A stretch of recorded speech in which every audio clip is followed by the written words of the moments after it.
Welcome into the Cam and Strick podcast, episode number 207. Damn, man. Yeah. Good to see you, Cam. Oh, brought to you by Hair Club and hairclub.com. It's for men and women. It's for everybody. It's for everybody. Go to our landing page and do it today. Cam and Strick, hairclub.com/Cam and Strick. There you go. And then you can just sign up for Andy a free invited me over there consultation at night, and I from there. said no. Oh, Friday night I did. It's like, I'm not going to go over there Friday night, Andy. Like, I chilled all day, golfed. It's 70 degrees out. Like, I'm barbecuing. It wasn't And then it was 70 getting degrees dark. out. It was like cold. Probably in the high 50s, Oh, maybe it was mid-50s. awesome. Yeah. And then we're watching the Cardinal game, and the neighbors had the TV outside, and we're chilling. We had a fire going, and Andy's like, come over. And I'm like, do you live near me? Like, no, you don't. That means I got to drive 40 miles, 32 miles, and to go drink and hang out, which I'm doing right next door to my house. Why would I? Yeah. So I said no. I had some people over. I wanted you to come hang out. I'm just letting you know, like, I will, but like, you can't just like be like, come over. Okay, fine. So like maybe like 2 Friday nights from Well, now. why don't you set it up? Okay, I'll set it up. Because it doesn't work No, that way. it'll be set up. You know, you it'll got be to set shit up around. Well, you know, Jansen you had household. plenty of notice. You weren't doing anything. Yes, I was. I just told you I could was. have come over right away. I was golfing all day. I can't, you know, I'm not rolling the dice on that, homie. Okay. You know what you see off. I was chilling on the porch. You know, just my tree is you know, you always wonder when the leaves are going to start falling down. Beautiful. And now they're starting to already, although my maple, Morning Glory maple, Canadian maple, actually. There's a difference between regular maples and Canadian maples. This is a Canadian maple. Canadians are nicer? It's well, probably. Happy Thanksgiving, by the way, to all the Canadians. Yeah, happy Thanksgiving to all y'all. Yeah, the leaves are starting to fall already. I love the fall, man. It puts me in a good mood. I'm very happy right now. I love it. I do love it. Got the windows open. The breeze is coming through. Put the fireplace on. You turn it off. I smoked a bunch of Hully's weed over the weekend. So, did you tell them how it was? What it tastes I like? dogged them. But I fucking rocked you pretty good. I'm not gonna lie to you. Did it? Yeah, it's good. It's powerful, and I'm hardcore. You know. Yeah. I did a lot. Well, for it to do it to you, there's a oh lot my of shit. God. I gotta take a lot of shit. Hardcore. You know. What do you think? You have like a more like a tolerance than the average Fuck, person. I'm a machine. Are you? Andy, you're with me. Okay, Let's but see what? here. How many days a week for the past? Are you fucking crazy? Is he a machine? That means you do more things. Yeah, I know. Yeah, I know.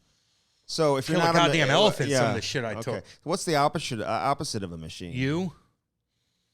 Andy has a guy. We're at Schnucks the other day.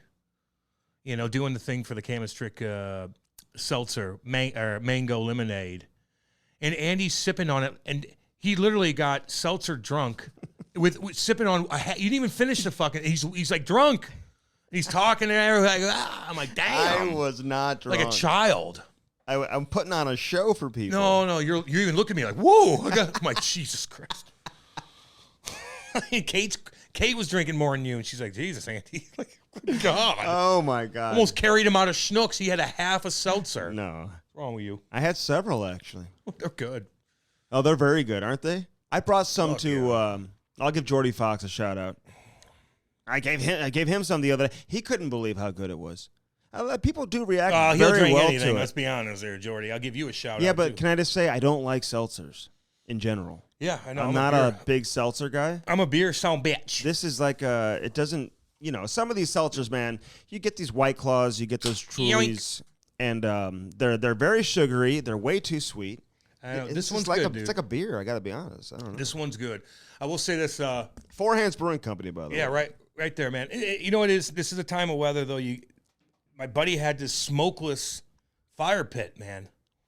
It was fucking nice. You know when you're sitting at the fire, and if you're like me, I feel like if you're sitting at a fire, that fire just finds a way to go right at you. Like I attract shit. Some reason. Your wood's dried out. It's always in my face. If you don't have a nice fire pit. This guy, my neighbor had this badass fire pit. It's called a solo stove. Is that what that is? Yeah. Yeah, they're great, dude. I mean, welcome. Well, I don't to know. 2022. I'm just saying it was quite they lovely. are nice. They're little small silver things. This one was big. You can get different sizes. Yeah, well, we get big. Yeah. I'm saying Well, yeah, we do everything big. You can get a out big there. one. You probably got a tiny one. I don't have a solo stove. I like. They're nice. I like real traditional. I like the smell of the wood. My wood is not dried out. I have a very successful lumberjack who brings over the wood every single year.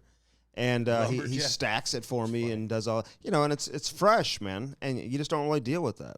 Well, I think when your wood is really dried out like or yours. wet. Or Man, wet. Or wet, yeah. Well, is it too much more rain over by me? Am I in the rainforest? I don't know. I'm 30 miles I don't know away what from the you. issue is. I don't know. I'll what tell the you this issue right is. now, though. Antonio Brown, if that son bitch was doing what he's doing to me, I'm surprised Tom Brady's not going to fucking have a couple people knock on his door and be like, you better tone your shit down. Tom Brady. I saw him in a press You see what conference he did? yesterday. He looks like shit, What's too. up with his lips and his eyes? He looks and goofy. He looks pissed. Like he looks like he's sick. Is he wearing makeup? He looks like he's wearing makeup. He looks fake, and he looks like he's pissed off He looks all like the time. a mannequin. But Antonio Brown, What has he done to his you see what he arm? did? By the way, what has he done to it? Has he had like some cosmetic surgery on that arm so he can continue to play? Like, But 'cause Antonio he looks Brown completely is trying different. to cuck his ass. I know he's putting pictures of What are you Giselle up there fucking and doing, stuff. Andy? That's weird. Yeah, you it might is. think that's cute, but a No, I normal don't- person will be no. like, "Are you fucking around? I had you at my house. That You tells probably me- smelled Giselle's panties when I wasn't around.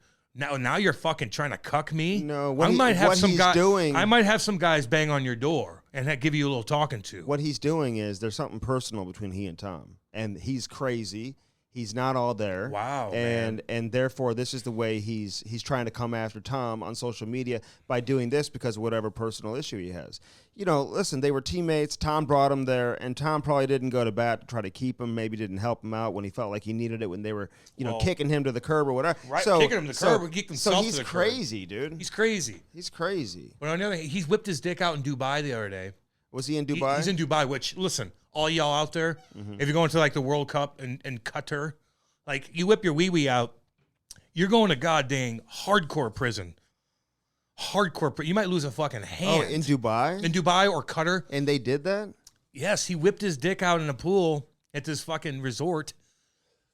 Whipping it out, it's probably gigantic, which is like, poor Tom's probably like, God damn, I don't know if I can handle this. And he did it, and he's just like, I don't know. He's out of his goddamn Giselle's mind. probably like, Tom, I used to like you and you look like a human being. I know. But ever since you became that mannequin. Don't get me wrong. Do I feel sorry for Giselle? No. I do feel sorry for the kids in a way, Mm-hmm. man. Like, your kids, you get jammed up, dude. It ain't no good. I feel think sorry it's, for Ian but Cole's everyone's kids a little like, more, oh, it's because he came back, he retired, then he came back. No, it's deeper than that. it's completely deeper than that. And you know what, Giselle, like, oh, so what? He's got one more year left. Like, suck it up. Have people work for you. Like, you can do whatever the fuck you want. I don't She feel- makes more money than he does. Yeah, I know. And it's like, go visit him. Have the kids there. Take the jet and go. I mean, Yeah, come on. but that's not the issue. I know. The real issue may come out. You never Yeah. know what happened. You don't know, but I don't. It's hard to feel sorry for somebody in that situation. Yeah. Now, you always feel sorry for the kids, but they're going to be okay too. Antonio Brown, man, I watched this guy, and you realize, I don't feel even sorry going for back to Hard Knocks and all the stuff he was dealing with when he went to the Raiders, playing for John Gruden, even before that, Yeah. when he was in Pittsburgh, you just knew something's not right. It's almost cringeworthy, man. I feel bad. At least I did before. I felt bad for this guy because I'm like, mental illness is a crazy thing, man. Yeah, I know. And But there's people go through a sometimes lot you of just- shit. And now it's just gotten to a point of absurdity that I'm I don't kind wanna- of done with I know Antonio Brown. exactly, and I don't want to just be like, oh, he's got mental illness. So he could whip his dick out, or he could try to cuck. No, but when you're acting out as an athlete, like I'm maybe just- you got some CTE stuff. Yeah, You I never know, but what's it's not like, happening. oh God, he's got. Well, he's okay. No, like you're still a fucking idiot. Yeah. Like you gotta find You something. know the here, dude. dance he does, put your shit on? You know that dance? No, I'll Andy. show it I to don't- I you. don't- You probably should do it. I don't It's care. called Put Your Shit On. You haven't seen that? Nope. And I'll tell you what, the gritty dance that they're all doing, like, listen, whenever you got like 40-year-old women in the streets doing the gritty, like, it's over, okay? Stop doing it. Find something different. Ty does the gritty. Yeah, like kids are doing it now. Andy's starting to do it, so now it's like it's over. There's nothing It's wrong not- with doing the gritty. Adam Schefter did it like a year and a half ago, and once he does it on the field, Didn't it's he like, tear his ACL when he did it? I think he got suffered a significant injury. when the reporters are doing the gritty, it's like, okay, it ain't cool anymore. Just so you know. You in think my Steve opinion. Simmons is doing the gritty? Hey man, Steve Simmons from the Ottawa Sun, I don't or Toronto Sun, sorry. kind of made a couple. Do you want to read? Can we read it out loud? You want to read it? Yeah, so hand it people to me. understand. I better read it. You You I can don't read no good, no how. Okay. Steve Simmons, for people who I'm sure people have seen this. I mean, especially our Canadian audience. Yeah. He made a comment about, Akeem Alou. Listen, there's always been speculation. Let's just throw it out there. People have always speculated that Akeem Alou maybe wasn't the most popular guy in the dressing room. Yeah. Wasn't always endeared by teammates and coaches. and which should never mean you should endure any type of like racism. So like, please separate the two. Yeah. Just because because you don't like a guy doesn't mean that you're racist. No, there's players of all races who aren't loved inside. All the guys I didn't the like were dressing white. room. Yeah. So I'm not suggesting that anything that he's gone through that he deserves. I'm not saying that. But in the case of Steve Simmons, he wrote a story.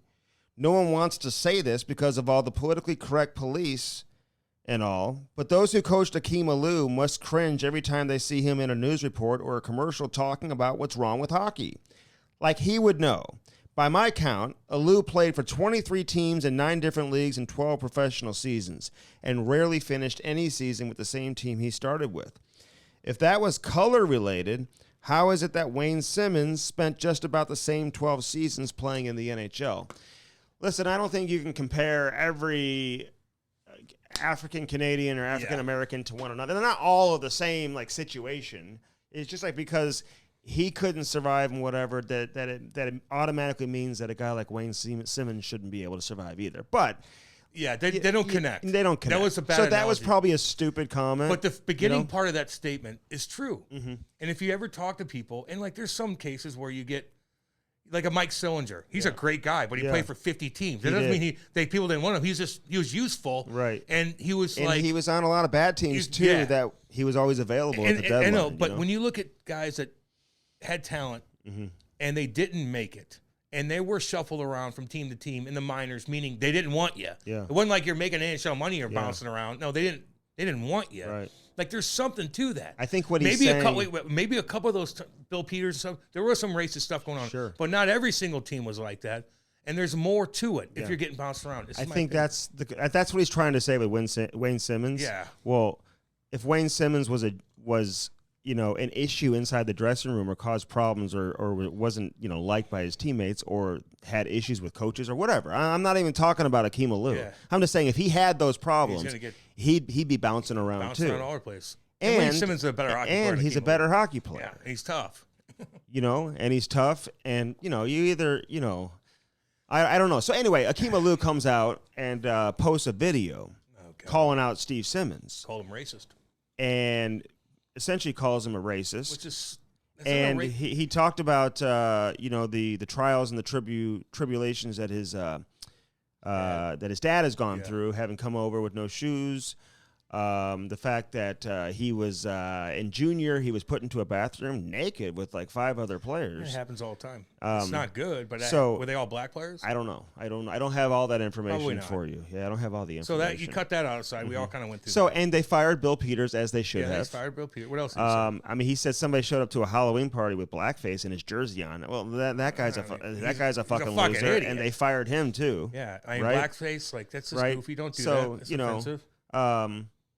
Yeah, I don't know. I mean, so I don't know. He was saying that there was. I don't have the. He did the come whole over video. here with no shoes on, and all of a sudden be able to had an opportunity to make something out of himself. Came from Africa, right? Where'd he come from? Kenya, something like that.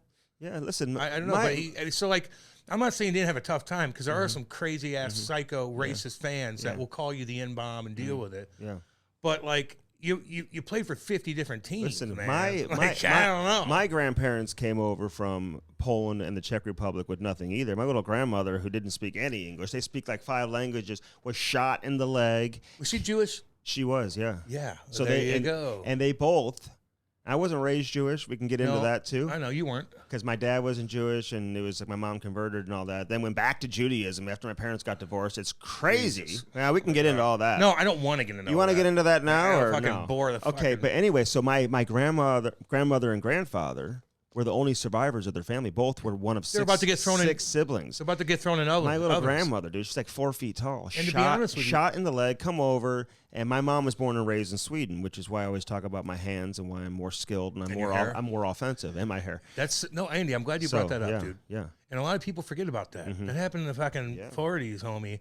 Your grand ancestors were been thrown in fucking ovens, dude. And you had to regroup and find your way over here. And to be honest with you, Jewish people take more of a beating when it comes to racism than anybody else. Anti-Semitism, the Jews have it worse than anybody. Well, we talk about the First Nation people too. First Nation people. A lot of people get rocked by that. So it's like it's not okay. I'm just saying, like, there's a story like that with all kinds of different backgrounds. He does seem like he's just like pissed off at everything. I think Wayne Simmons, he made the mistake of trying to bring in, or not Wayne Simmons, but Steve Simmons. Wow, a lot of Simmons happening. Yeah, I know. It's weird. Steve Simmons made the mistake of bringing Wayne Simmons into the conversation. Goofy. I mean, you want to talk about his hockey career, Akeem Aliu, and say, well, why did he play for all these different teams in all these different countries? And racism the whole time? Was it racism the whole time? I don't know. I don't think so. But whatever you're trying to say, you bring Wayne Simmons in, and now all of a sudden, now you are bringing race into it and whatever. Yeah, I know. I didn't understand that last part. And listen, I will say this about Steve Simmons: like he isn't liked by a lot of people. He says some stupid shit a lot, and I will say that people who say a lot of stupid shit and are willing to put themselves out there the way that he is right here in Canada, do it because they love the reaction he knows what kind of reaction it's going to get, and they want that reaction, you know? Yeah, man. So I get worried about saying stupid shit. It scares the shit out of me. But you don't cross the line with that type of stuff. No. So that's why you talk about end racism, man. I'm all about ending racism.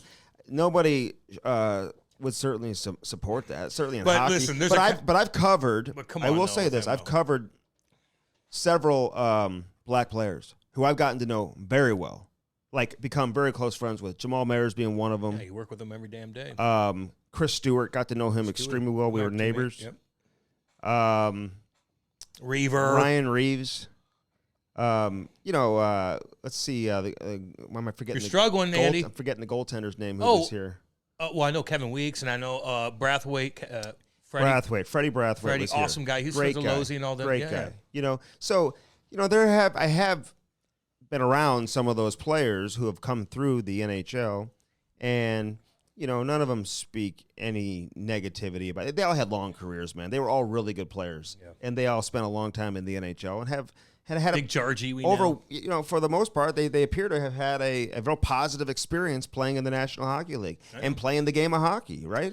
Yeah, it's not bad for everybody. I'm sure people do have a terrible experience. I feel bad for Akeem Aliu that he had a terrible experience. I know. But what Steve Simmons is saying, that maybe we don't know the entire story, and maybe the story goes deeper than that. I think that Akeem tries to say that there's a reason why I didn't make it is because of strictly racism. And I look at it like, I don't know about that. It might have made you down and out, and you couldn't find your rhythm but everybody was mean to you. Not one good team, not one good coach. You bounce around quite a bit. You've seen a lot. You didn't have any good teammates. They're all bad. Like anything positive? And the reason why Akeem Aliu, over the course of the last few days, has become... Well, Mark Frazier's another one too, by the way. Okay. Who you play with him? Yeah. So Akeem Aliu, he was sticking up for some kid like in the GTHL or something, where that was called a racial slur, the Greater Toronto Hockey League. The story came out about a kid that was called a racial slur on the ice, and he came out, Akeem Aliu, and he was like, hey, when will this ever end, type thing. And coaching youth hockey, and being on the bench for whatever, I mean, I don't know how many games, Cam, and then playing youth hockey my whole life, coaching against black players. I mean, I feel like every team you play against nowadays has a black player, which is incredible. It's great for the game. You got a ton of diversity in the game nowadays. I have never been part of a game ever where there's been any type of controversy or any fallout following the game of a player being called a racial slur on the ice. Listen, you say a racial slur these days, you're going to you're fucking done. You cannot overcome that. You're dunzo. Yeah. You're fired. You're critiqued. Yeah. You're in a hole. You might have to move cities. But do you feel like these stories tend to come more out of the GTHL than it does USA Hockey? There's a lot of black players playing in USA Hockey right now. At the youth hockey level. And I don't know. And I just don't hear a lot of these stories happening. Now it happens once. It happened the other day I think it was in Germany. Remember a guy, this one kid, and I don't even touch it on Twitter. I said one thing. Hell no. Remember the guy acted like he was eating a banana? Like, how stupid are you? That was in the Czech Republic. Yeah, that's right. That was years ago, though. Okay, was it years ago? And the Subban thing, Malcolm Subban. Yeah. That was interesting. Somebody threw maybe a banana. No, Wayne Simmons. It was Wayne Simmons playing overseas. Yeah, he got thrown someone threw a banana peel on Big the Georgie ice. said that too. Then that's god awful. Yeah, it is. But then that Subban thing happened with Malcolm in the minors with the kid. Right. And the kid's like, what are you going to do? And had like a weird thing that he does. It wasn't Malcolm. It was like the other Subban brother. Whatever. Yeah. And then we had Andrew Shaw come on, who was the cousins of the kid. Oh, that's right. The kid okay, and we're looking at like, what do you do? Mm-hmm. It doesn't matter if you're right or wrong. You call somebody racist on the ice. That dude's fucked. Yeah. Like you can't defend yourself. No. Because if the one guy says, he called me something, no, he didn't. I want to be clear, though.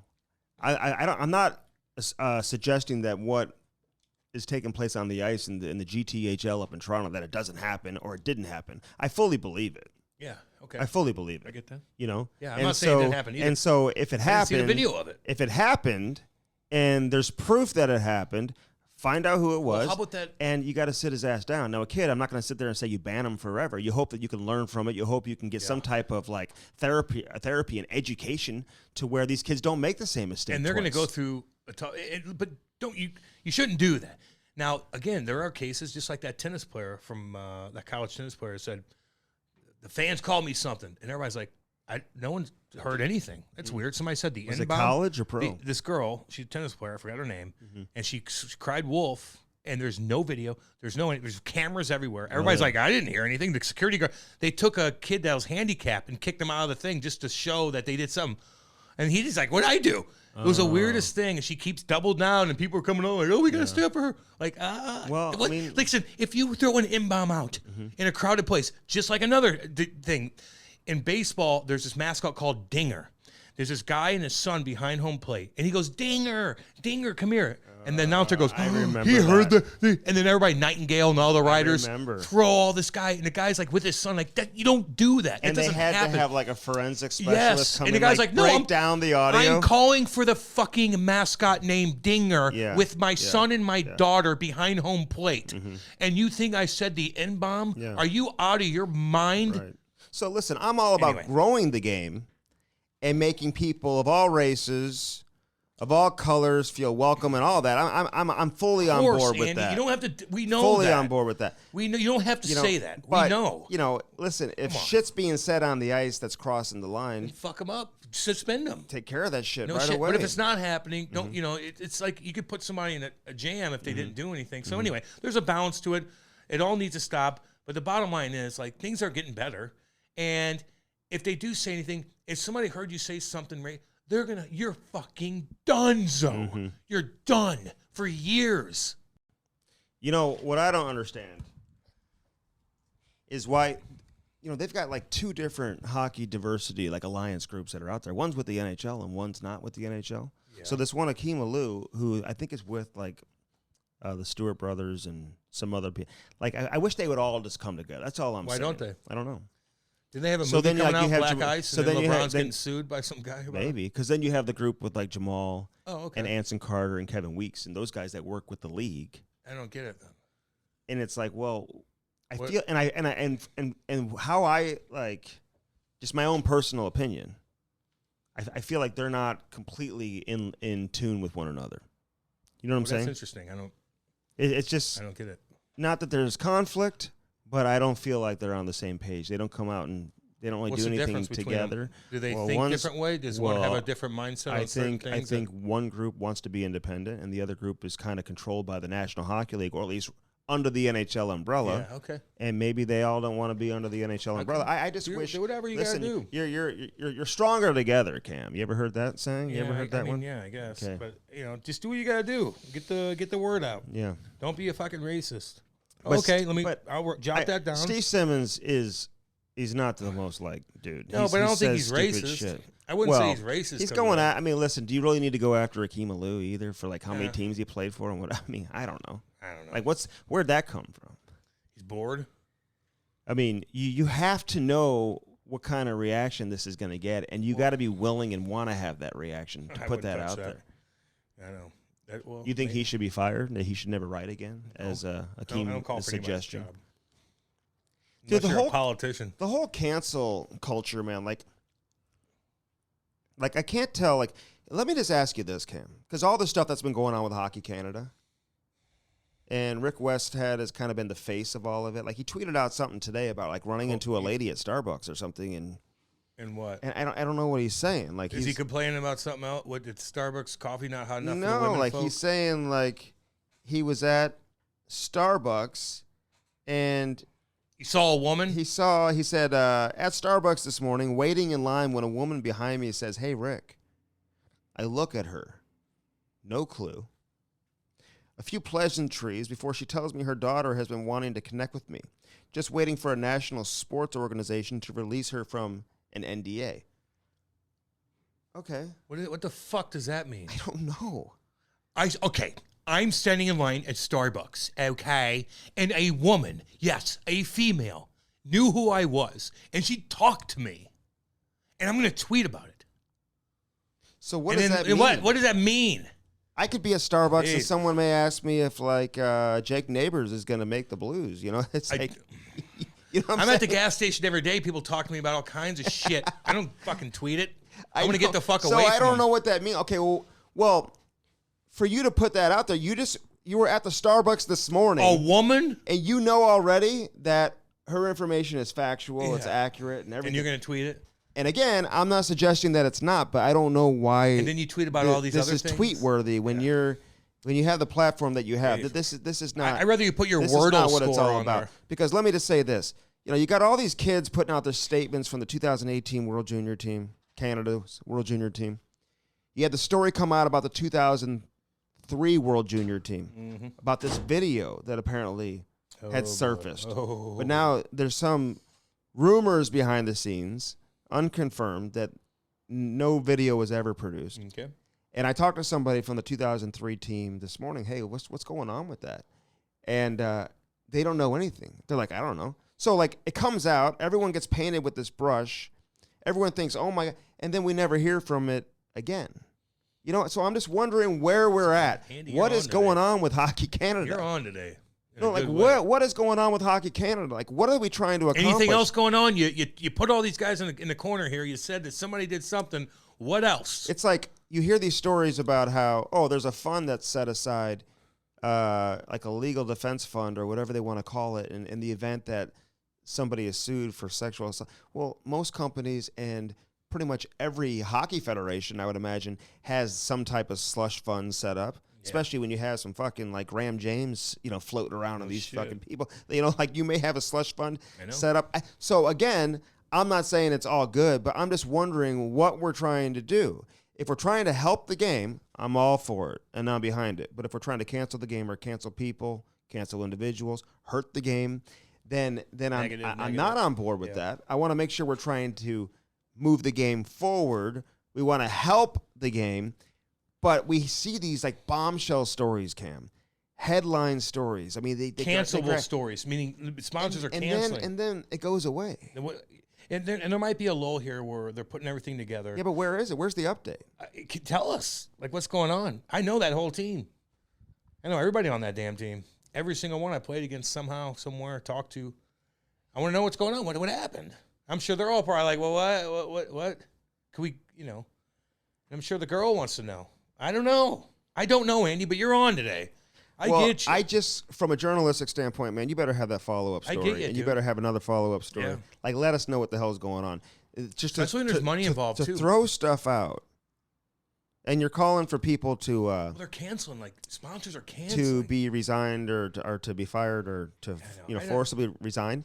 And I think Darren Dreger was the one that came out and said, well, I think they have a vote coming up for a new board anyway. So, I mean, you're going to have that turnover regardless. It's like when you throw out, the racist bomb and you throw these huge, like it's tough. Like, I don't think everybody that says that critiques stuff is racist. Like, that is a But I will say this, bomb. people who are racist make me very uncomfortable. Yeah, but how many people do you know? Do you talk to people that are racist, no, Andy? You live in fucking Creve Coeur Racket Club area. Who's racist there? Anybody? No. I'm from Hardcoreville. But I'm with you. And I know some good old boys that say stupid shit. Yeah. But I don't know anybody that So what I'm trying to never say work is, with anybody. if there's anybody who's racist or saying They shit, stick out like a sore then thumb. get the fuck out. Get them out. Get them out.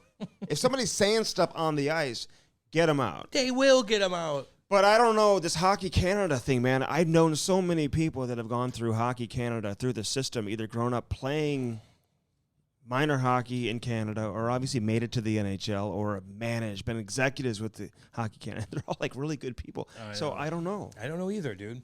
I didn't experience any of that kind of stuff, man. Play with guys. I play with all kinds of guys. Weeks either. I mean, no one did anything.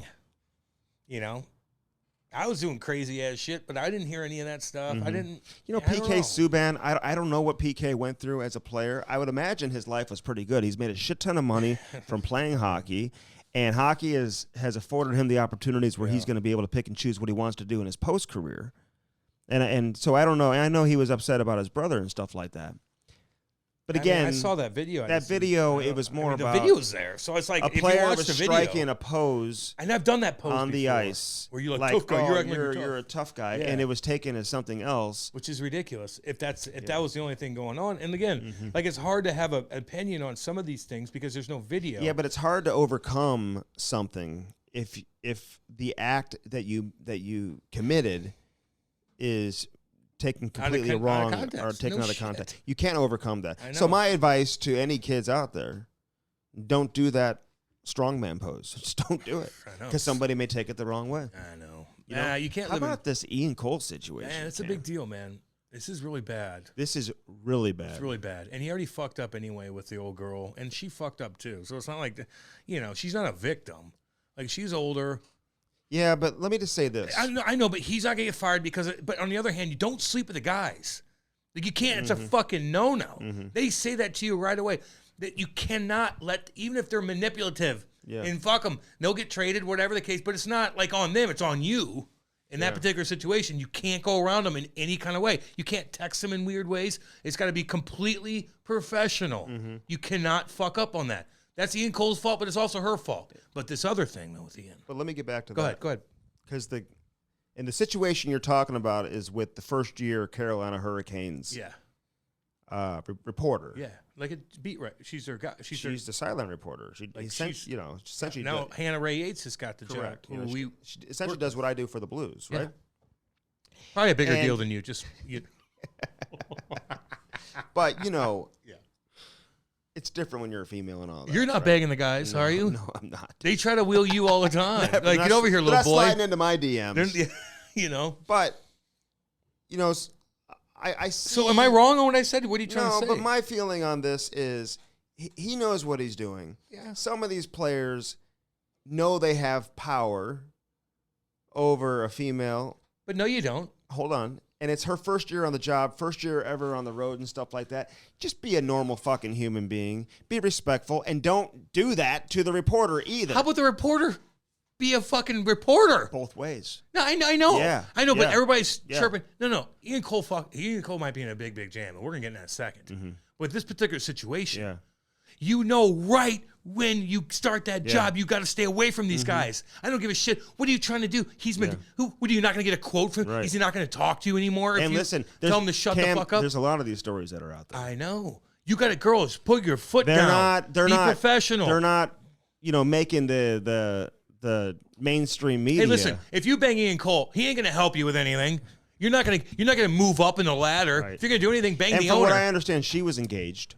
From what I hear. Yeah. So it's like, again, this is all unconfirmed, but that's what I was told. I don't feel sorry for she either was one engaged, and he was married with a pregnant wife. Yeah, I don't feel sorry for either one of them. That's my point. But she gets fired, and he gets $3 million to go play elsewhere. Well, he's a professional athlete. She's not. She's replaceable. It's a business where you can't. It's hard to replace a guy like that because he bangs a reporter. I'm not disagreeing with you. Okay, because I don't mean to be so harsh. I'm just trying to show both sides.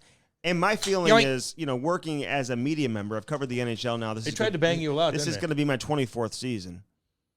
You just people who aren't professional, man. I don't have respect for people who aren't professional. They're not going to make it. So number one rule. But if he has a history of doing this to people, and if he, if he's wheeling girls, no, that was never his. From what I understand, no. If he has a history of controlling, that's the whole point of when you talk to a woman, you want to act like I'm showing off to you, like I'm. Well, what's the accusation here by this female that she was groomed? What does that mean when? Well, the high school girl is a different story. Like this girl is she's old, she's older. Like when you have a girl that's under 18 in high school, she's more of a child. Yeah. And you're like, here, come on, maybe I can help you with things. I'm powerful. You're old enough now. The other girl is like, no. I know who my boss is. Right. It ain't you, Ian Cole. Right. You're going to be gone in 2 years. And I know that I'm engaged. I'm engaged. No shit. I'm a grown-up woman. This kid is a different fucking animal, if it's true. This is a different story. You're creeping out a high school kid. Like, there's no other girl. You can't go to Wheelhouse and go find a fucking night. What? What are you doing? Yeah. So allegedly. Now, Allegedly. but on the other hand, it's like you got a bad past, dude. You got a bad past. Like, now how can you not believe her? And, you hear stories, man. I kind of believe her. Well, you just wonder what the motivation is to come out now, and I don't know. and so what's been going on? I don't know. Fuck, I feel sorry for his wife and the kids. And the kids. That's And he's like a Notre Dame educated. He's a smart kid. I remember playing with him. It was roommates with him.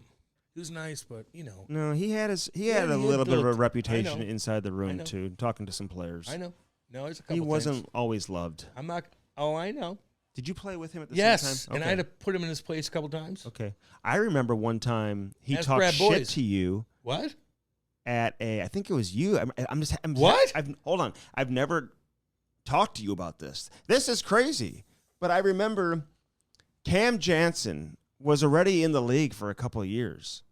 But he lived here in St. Louis, obviously in the offseason, and he was playing for the Blues, and he decides he's going to participate in prospect camp when you weren't a prospect. Remember you came out?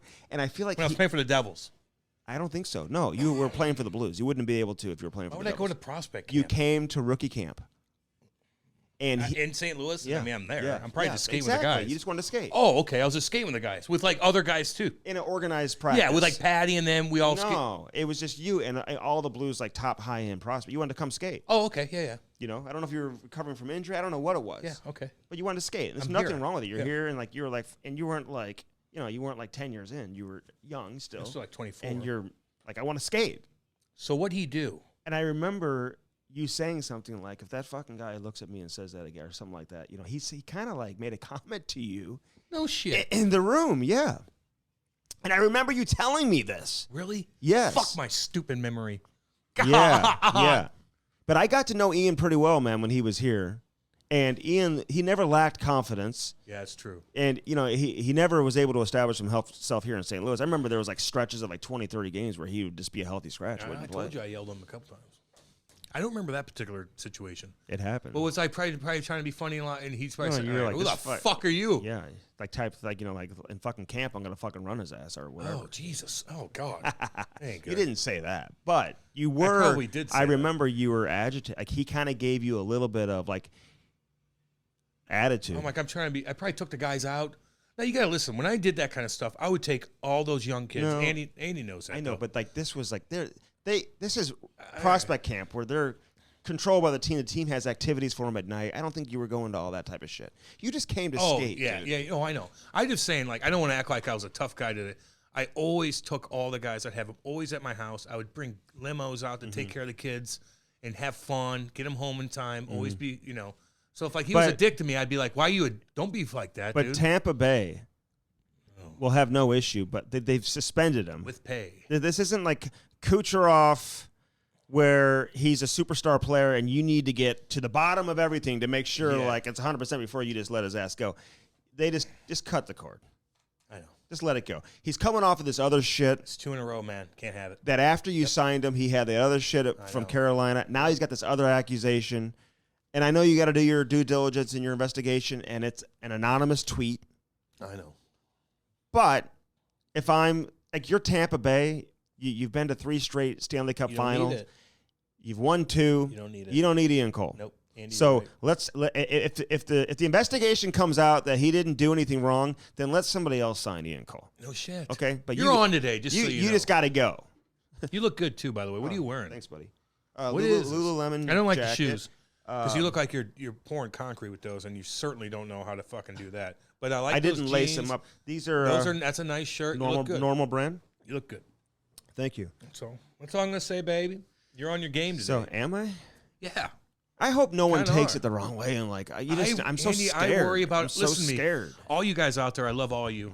But I'm trying to make sense. I get so worried about saying something that somebody and listen with the podcast. It's like if there's something really controversial that we fucking get into because we want to be on the edge. Like I want to speak the truth. Yeah, but we don't go. No, this and we're direction. not tweeting it. Yeah. We're not going to We clip. talk and tweet about it. bears and sharks. Yeah. Okay. Yeah. Hey, by the way, so all y'all know, down in Florida, they're finding gigantic what on the shoreline? Go. Well, bull sharks. No. There's something. Alligators, dude. Nope. Well, they're going to no. I saw those too. No. There's whales. No. Orcas. No. No. It's not alive. Jellyfish. It's something from ancient times. Homeless people.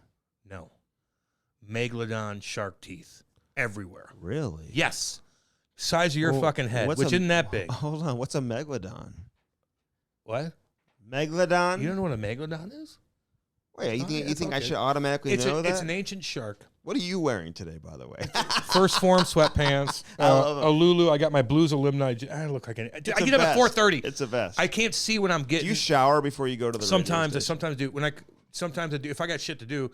But like by the end of the 3 hours, I'm sweating so bad anyway. It doesn't matter. I'm crushing coffee. I'm like, but they're finding these megalodon. Megalodon is a shark from back about 1 million to about 6 million years ago, and it's about 40 foot. And it was an ancient shark, and it wasn't even the biggest apex predator in the sea at the time. Mm-hmm. But they're there, and they find because of what the storm did to the sand, it just brushed everything up. The beach line's always changing, always churning. Mm-hmm. And these ancient fossils are stuck into that sand. It gets churned up and gets caught in something. And these guys come and look at the new shoreline, and they're finding these fucking huge megalodon teeth. And what do you do with them? Are they worth Hell something? yeah, they're How much are they worth? It's like having more than like a Gretzky rookie card? Like how much is it worth? I don't think so.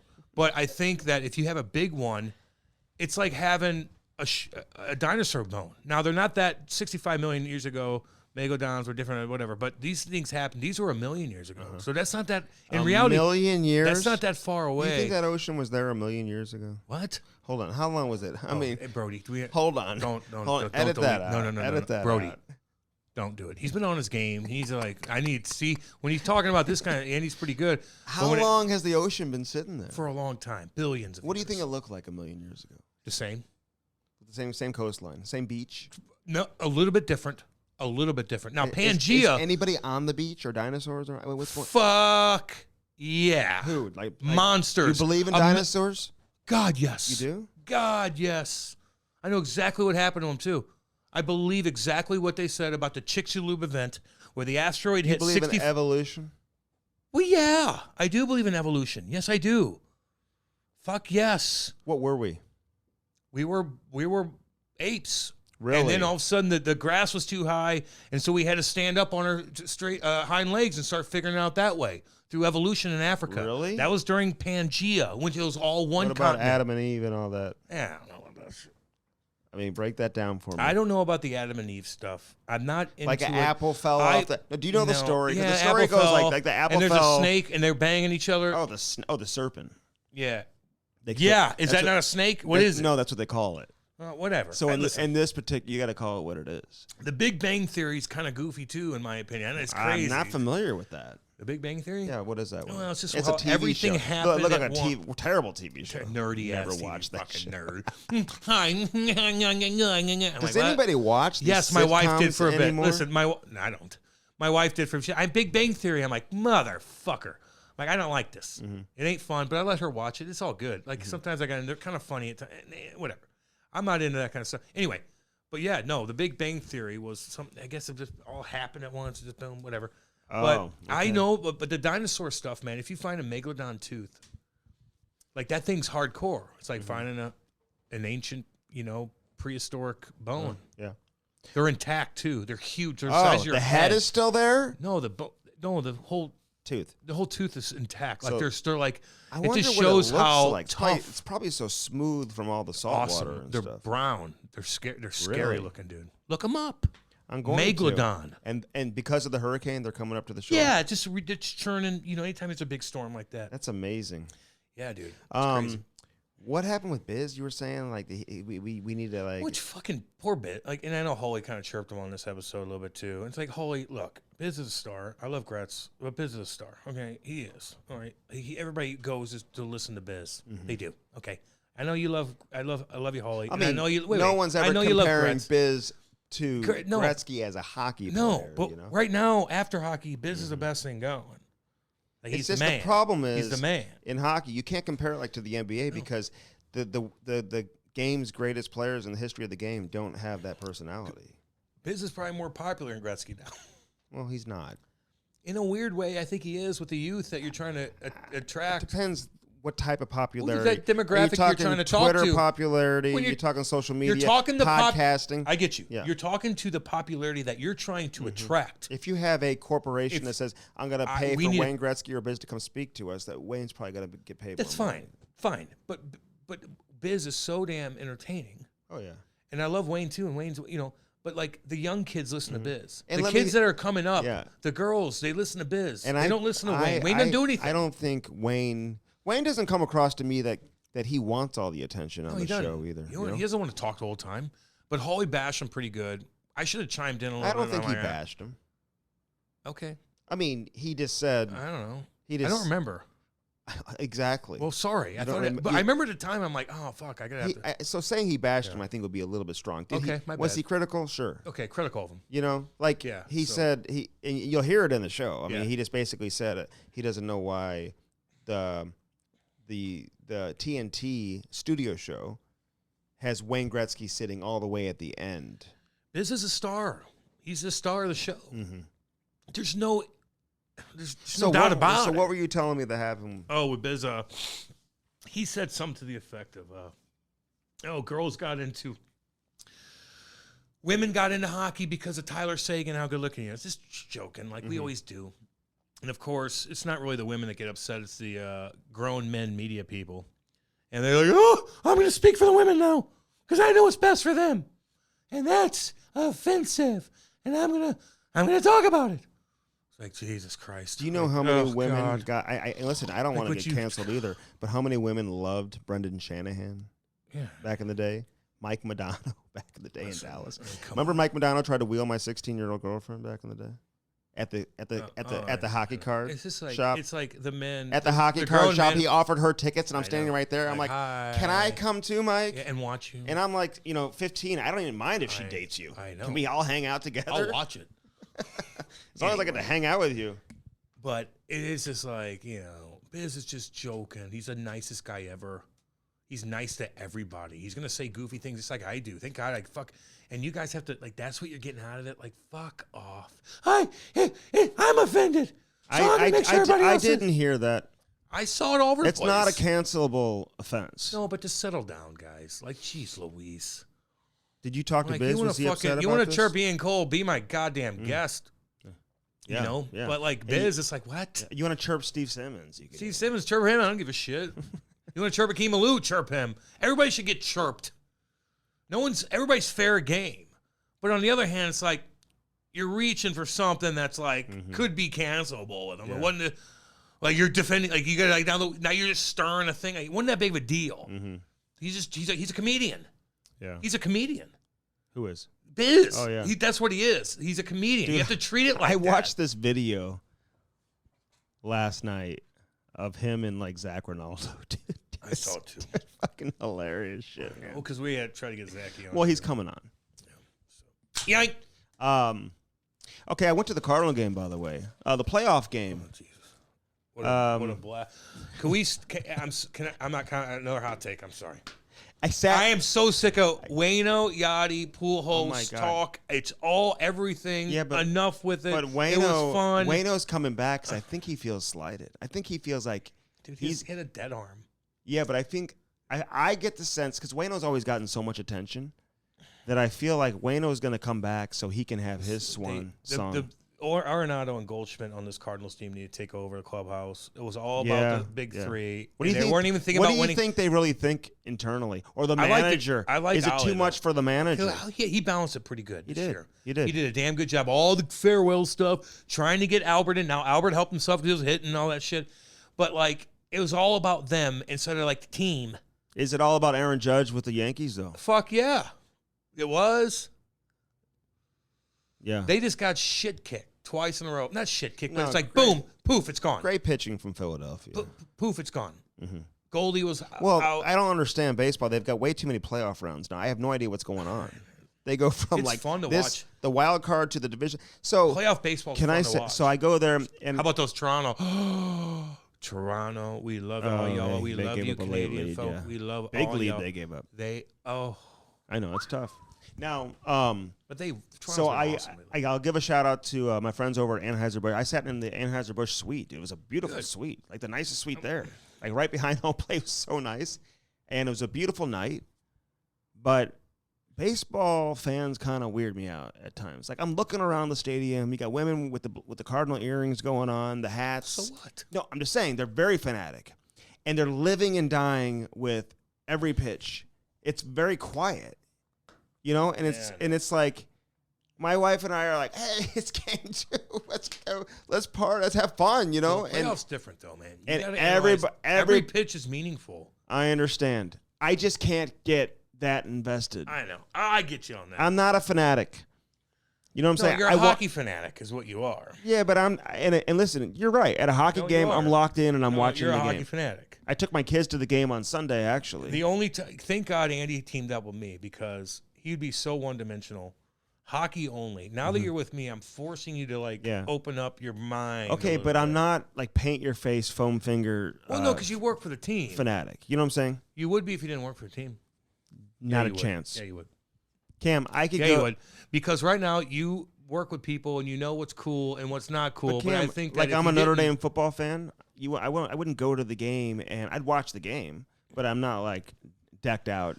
I'm not in gear. I'm not into anything. The Blues are my biggest thing I'm into because that directly affects us in a lot of ways. Yeah. Not that I work for a team. No, you do. But I pull for people. I love in the organization. We know people in the organization. I pull for the Cardinals because we love the DeWitts and all that stuff like that. And you know people that are in there. We have guys on our radio shows that Andrew, whoever it is, Matty Hully, everybody's connected. But other than that, I don't really give a fuck about anything. I care about what's the most entertaining thing coming my way in that particular moment. Why do you think it was too much for Pujols? It wasn't even about Waino, by the way. You guys say it was Pujols. It's always Waino Yachty doing things. Yeah, Waino Yachty. Are you kidding? I have to hear about this for fucking hours. But what's and your hours. take on it? Like, what do you I'm think? just kind of sick of it. Pujols is awesome all year. I think what's funny to me. Yachty going to goddamn Puerto Rico. It's just like what I know. They ran the season. whole locker room. They owned the whole organization. They ran everything, and it was too much. Yeah. And Ollie, I'll give him credit in my opinion. And this is me. He's the manager for people who don't know. Yeah, Ollie Marmol, young kid, younger than us. Oh, I've Andy. hung out with him at a game, actually. He's supposed to be Great really cool. dude. I hear this good guy. Super good guy, yeah. And I met his wife and kids. Beautiful wife. No one cares. He juggled that pretty damn good all year long, except for the For a first-year manager, yeah. Damn right he did. He was up for manager of the year. Yeah, no, I know. I like him, but it's like, okay, it's a fucking circus. Done with it. Regroup. Have Arenado. Have Goldie take over. Yeah. Have the big boys go. But they didn't come through either. They were terrible. They were terrible. At the end. All right, a couple things hockey related before we get into Brett Hull.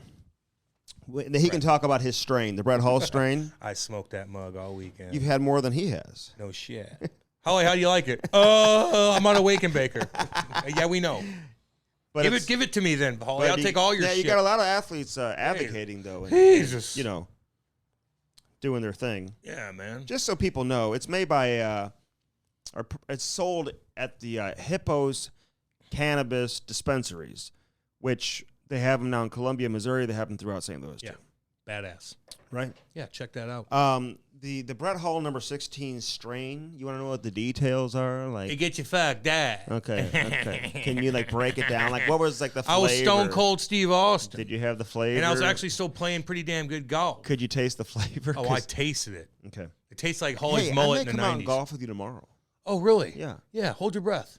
I'll be there. Or no, Wednesday maybe. You can't just invite yourself. That's not the thing that you just invite yourself to. Just so you know. I may come out. Like that I that's invited time you and to money. The house, dude. That's time. Yeah, but that. Nah, I wasn't happy that you didn't come over. No offense, but I can't. If you weigh the entertainment value of what I would do you gave me an American flag emoji. What does that mean when you do that? Like you liked it? Depends on what it was. I was smoking a cigar and you're chilling in your American house. You grew up here. You made American money, baby. You live in the U.S., middle of the U.S., and you're chilling in your backyard and you feel comfortable. You're smoking a stogie.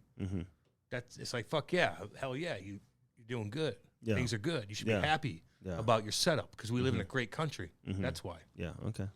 Or fuck yeah. Can I tell you something real quick? Yeah. The Brett Hull strain. Taste is sweet with undertones of dark cherry and gas. What? That's what it says. I mean, undertones of dark cherry and gas. Man, I tasted like. So, what did you taste? Either of those? You get Stone Cold. Yeah, you can taste Steve that. out. Quality genetics with perfect combination of terps and higher THC for bold effects. Yes. 3 years in development, Cam. Give me that THC. Sold in limited edition Lux box packaging featuring custom blue, white, and gold colors and a dedicated space for an autograph. So if you want to get it signed by Hully, I can just take care of that for you. Who was very mean to you last time he saw you, by the way. Remember? What do you do? He talked shit to you. God damn it. I forgot to bring that up to him in the Man, he fucking, interview. like, it was in front of a lot of people. And he goes, what the fuck are you doing on fucking Instagram? I go, what? You have a fucking jersey on. You with your fucking wife. And you're like taking pictures of you and your wife like you're fucking happy. I go, what? I'm like, I know. You were my favorite player. I go, I loved you growing up. The reason why I'm playing right now, the reason why I have any of this is because of you growing up. I love Hully. I'd have Hully on. He was mean to me there. Well, good. You probably deserved it. I post pictures of me like chilling. Like, it's cultivated in the heart of the Ozarks, Cam, at OG Yields by the talented director of cultivation, Ben Friedenberg. Hey, that's where I was, you know what? I was created down there. So we appreciate our friends over at Hippos for creating this collaboration with Hully and bringing that to our attention. Right. So everybody go out there and hook yourself up. I'm going to get Where my did you get it? I get everything anytime. Did it come with that packaging? Yeah, I got all of it. It come in the box? I need more because my buddy hooked me up with it. And it's like, they need to hook us up too. Okay. Like, what's up? Yeah. It's good shit. Okay, so my daughter, Chloe, she's got this boy that likes her. She's getting older. She likes him, and he comes over to the house. What'd you do? Did he run your show? No. Does he eat meat? If he like, is he cool? Probably. Oh, he's cool. He's a cool kid. What did he say to you when he walked in? Okay, so like super. He kind of reminded me when I was a kid. He was like very outgoing and like sucks. I know. Poor girl. So she had a great time. So anyway, so her friend is over. I'm taking her and her friend to the football game, the high school football game. Oh yeah. Like dropping them off. Yeah.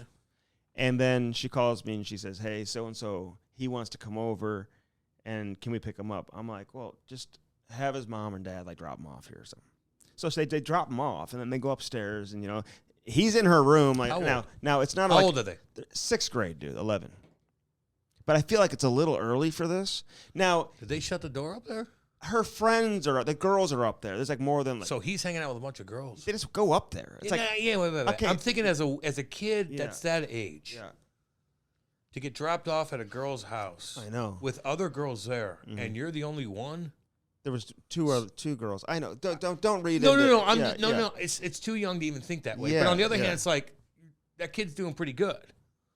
Well, like, why do they want to hang out with It was like out of my control. It's like all of a sudden they just go upstairs. It's like What do they want to do? They're just hanging out until they left for the game. I took them all to the game. Oh, okay. So it was like 15 minutes. So I talked. Yes. No, like 10, 15. Oh, okay. Yeah. Who cares? That's fine. And they went to the game together. Oh yeah, they all. Where's went to his buddies at? So does he have buddies, or is he just hanging out with girls? No, all the when time? I walked him in, he's like, no, they're all like, "Hey, what's up?" And like all his friends are there, and then the girls here. Okay. Oh, that's fine. Yeah. She's getting to that age. Yeah. 6th grade. Yeah, I don't remember. Well, I remember hanging out at Creve Coeur Ice Rink every Friday night. Every Friday night in 6th grade. I hear you. And there were like kids from like other elementary schools. We did the movies thing. And you know what? So when I got to middle school, I knew like all these kids from like hanging out at the ice rink. Can I give you advice? Not that I have kids, but I just knew how my parents were. Mm-hmm. Don't ever embarrass your daughters. That's why I wasn't. I didn't want to walk up there and be like, "Hell no." Can you guys come downstairs? No, you gotta trust her until you don't need to trust her anymore. But don't embarrass her in front of. I would never. Don't do it or tie in front of girls if you. I did get pissed at her after a soccer game yesterday, and I if they're not around boys, don't do it in front of boys. That fucking hurts. No, I got pissed at her, and you don't need to do. I'm having trouble sleeping now. I have this pit in my stomach, man. I feel sick. Are you being too hard on her? A little bit.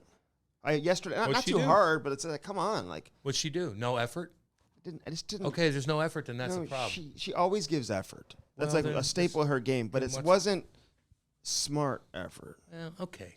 Sometimes like get the ball. Thinking about that boy. Get the damn ball. Yeah, exactly. I don't know what's going on. Okay. Get the ball.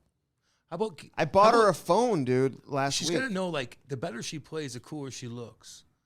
So if you play, and I know it sounds goofy, but like I always thought that, like, I want to play good. Oh yeah. Because my confidence is high. Maybe he's watching, and maybe somebody's gonna talk about me and how I scored 2 goals. Right. Like, that's a badass thing. She's gotta understand that. Now you're in like the spotlight. Go do it. Yeah. I don't know. Well, I don't know if it's in the spotlight. I mean, Well, the highlights aren't on Sports Center. In their own little bubble, you're damn right it is. Yeah, What's he doing? Is he doing anything cool? What's he doing? Does he play baseball? He does. Does he do anything? Yeah, he does that. Well, when he's playing baseball and Coley's watching, you don't think he's like, I'm going to be a mother. That's the coolest thing you possibly do in front of a girl. Oh, is to play. 100%. It's the coolest thing ever. Yeah. So always remember that. Like, you play good because, I don't know. I know it sounds goofy, but like, no, that's their incentive. Play good because of your daddy. No, play good because, boy's watching you.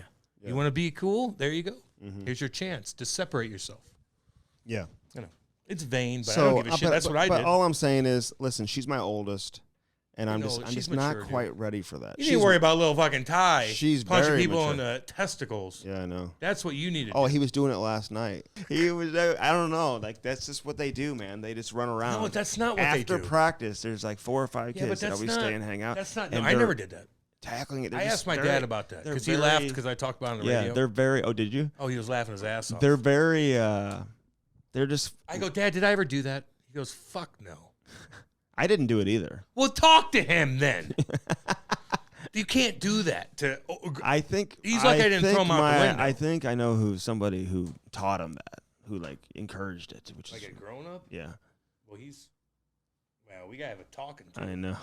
Wait, are you kidding? I'm thinking it. That's just my guess. Wait. You're telling me a grown up went to Ty and said, "Here's what you do: you punch him in the nuts." No, are you out of your mind? I think it's like his cousin, maybe his kid, which is not a grown up, but okay, whatever. But if it's a grown up, Jesus, but Andy, but I he gotta was get like involved? laughing at it. It's not funny. With the cousins doing this too, I don't know, man. It put me down, dude. Well, it did. Well, I can't. I don't. Your stomach went up to your throat. Yeah, I almost puked. Jesus, like it ruined my weekend a little bit. Oh, did it really? Well, that's why you should have come over. I didn't perform good. You should have come over. Why? Set something up nice and cool, and Okay, not I'm at 8 o'clock at something night. up. Like I'm like fucking. I'm at What my should I do, neighbor's- like to set it up? Like Nothing. Don't worry about it. Let me have you over at my house. I just got dude, more to I love offer. entertaining. Do you know when I was in high school, my house was always the party house. I bet. It was. Oh, I bet. Because my mom would she'd leave on Friday and come back on Sunday. She had her boyfriend who she ended up marrying for like 20 plus years. But he didn't stay at my house. That wasn't going to happen. That would suck. When I'm in high school. So your mom would leave every weekend and be like, I'm going to my boyfriend's house? They were together for a long time. And it was like, yeah, she would leave. That sucks. No, it did not suck. No, but you need a daddy around, dude. Well, that's You not just what need a I'm fucking, talking about. I know, but even then, like, So- you got no one. I know you're partying all weekend, but like, you got no one to like think of. I don't know. Like, I remember partying. I still need to talk to my dad about something. I needed some advice. I needed something. I need somebody to talk to. Cam, you and know I what? feel bad for you on that. I'm not gonna lie. Hey, to you. you know what? I'm not chirping. you. Everybody has adversity, and just saying. you find a way to get through that, and you overcome that. And, Of course. and you know what? I had some great, and I will remember say that this: with your there was a kids. couple friends of mine, in high school, whose dads, I mean, literally, Cam, took me under their wing, treated me like I was their own son. Yeah, that's what my dad did to kids all the time. And spent money on them that he didn't paid have. for me to go to on spring break and stuff like that. Well, that's ridiculous, actually. I mean, that's just goddamn. No, they would ridiculous. give me, that's like- weird. Actually, they gave creepy. What do you think so? Oh, I don't know. I'm just Dude. It's one thing to take your if the kids' dads took you on hockey trips because No, he your didn't daddy do that. That's cool. But I'm Yeah, gonna send you no. to spring. Oh, I would break. do that Like, sometimes okay. too. But Always take care of my kids. mom would go to my trips.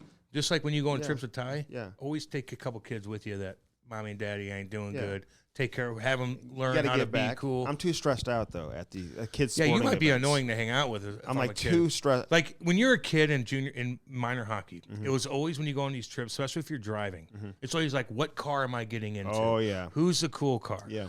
And you're not going to be the cool car. So that sucks. If we win and everybody plays well, and I will be the cool car. But if not, then I just have a hard time. You want to be the cool car. I'm trying. Have the dad be the I'm cool trying car. to learn this. You want to be the cool car. But no, these dads I would be over at their house all the time. One of them gave me. They didn't pay for my spring break trip. I paid for that, but he gave me $600 cash to take with me. I mean, I'd spend that straight on back end. No, I came home with a couple hundo. I actually want to pay him back I one would day. have spent that in 2 I want minutes. to pay him back one day. I want to make it like a TV special where they. Well, you're a little late now. Now he's going to be like, back. well, gee, thanks. I don't need it now. I needed it like 40 years ago. Yeah, I think that was part of the agreement that I was going to pay him back. He gave you $600. I would have done horrible shit with that. What would you have done in Mexico? Spend it on drugs. At what age? In senior years. Fucking God, yeah. I'd be going to the pharmacia and be like, what you got? Pharmacia down there, man. What kind of trip you want to go on? You could buy whatever you want. It's so horrible. I mean, we're like, it's not Tijuana. I looked at it and like, we weren't I was with Tijuana. Kate. I was with Kate, and I remember looking at him like, if I was still addicted to painkillers, oh my God. You can get Oxycontin. You can get anything. But I think that they're in a better spot as far as deaths and addiction than the U.S. is. And it's hard. It's hard to get. You can't get Oxycontin here anymore. You can't get any of that shit. Like, it's hard. Like, you have to go through different programs to even get it. And people are dying of fentanyl in this country. Yeah. Hey, my buddy just died. What? Yes. How did you know him? A local guy? My cousin.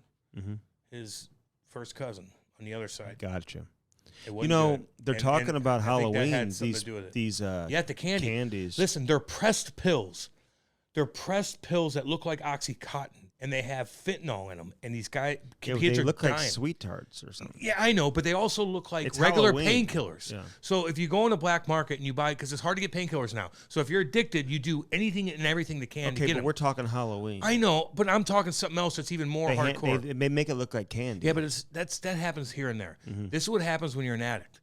You try to find as much as you can. You go in the black market, you find them, and now they're coming up from Mexico. Of course they are, because the border's open, and they're coming right up. Yeah. And they're selling this fentanyl. Why they're doing it, I don't know, but they're mixing this fentanyl into pressed pills, meaning not in a capsule where you don't know what the fuck's in there. A pressed pill, so it's organized. It costs money to make, and they're coming up here, and guys are overdosing out the wazoo. Not only you do a line of coke somewhere, you don't know who fucking gave it to you.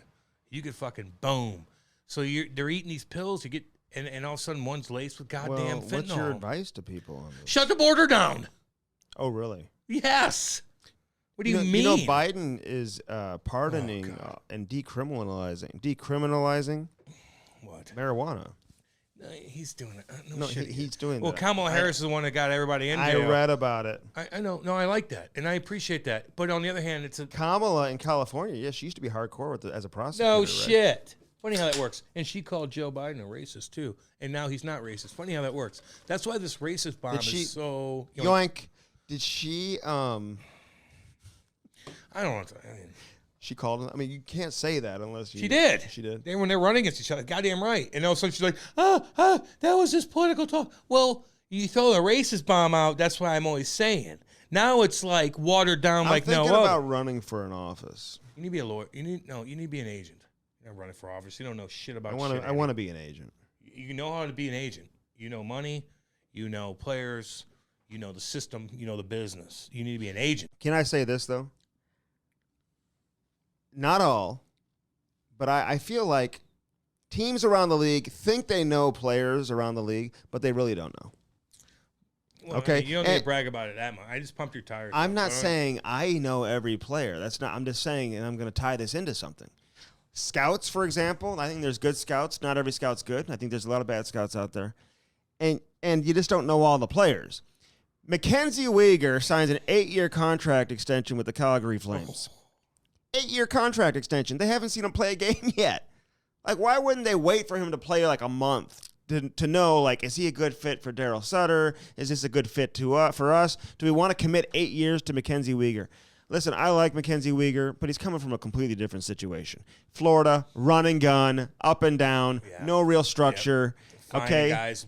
And he still made a shit ton of mistakes defensively in that environment. So how's it going to go now playing for Daryl Sutter, okay? Like, he may be a good player. I don't know. Like, he's okay. It just tells me the Calgary Flames, they really don't know. Yeah. And they're committing 8 years and $50 million to this guy.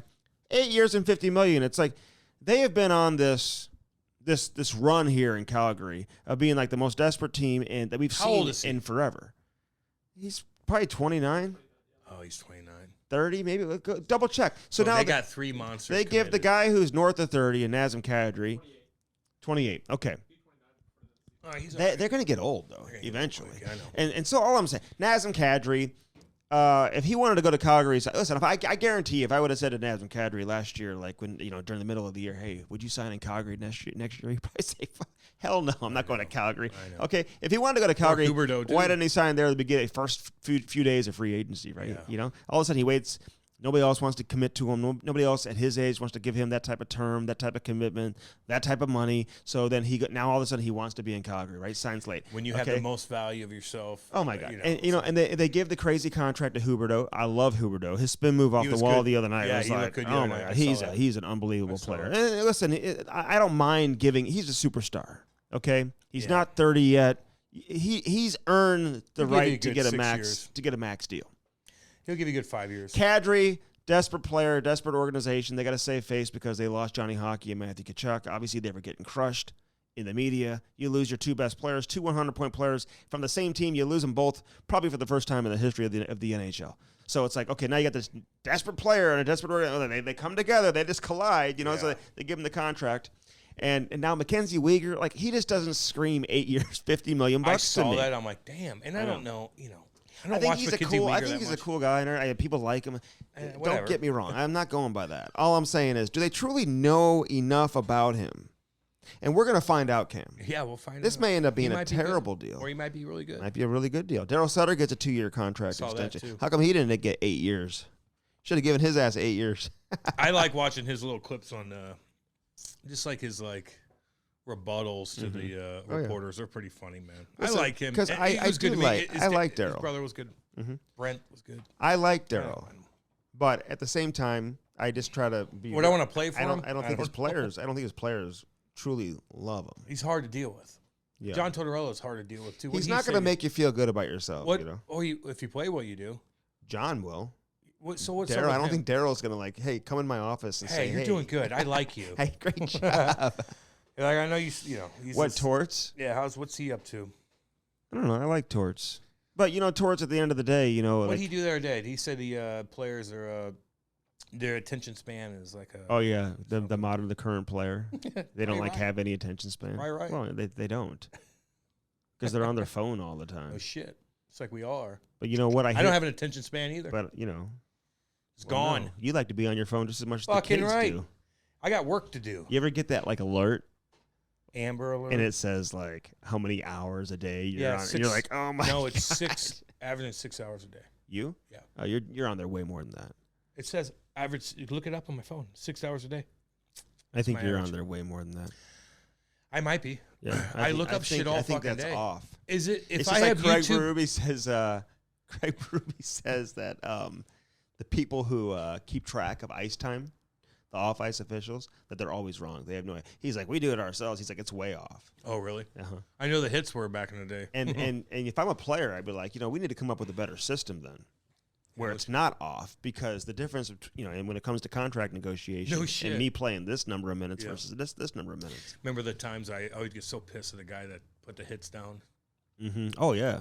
That would drive me crazy, I'd crush guys and get 0. I'm like, Yeah. Like, God damn it. No hits. I put him down. I hurt the guy. And how bad would that make you look at the end of a game, Cam, on the score sheet if you had no hits? It was always when, Lou was down in Florida for a GM meeting. Mm-hmm. So he's not watching, he watches looking at Megadeth teeth. Well, he's just... What's it called? Megalodon. So he'd be down there for GM meetings, and all of a sudden I'd have a game where I hit 5, killed guys. Mm-hmm. 0 hits. And I'm like, fuck. Mm-hmm. And at least thought that he's going to look at that like, yeah. But then he does his due diligence. Yeah. He watches everything, and he'll talk to the cameras killing guys. Yeah. How'd this guy do?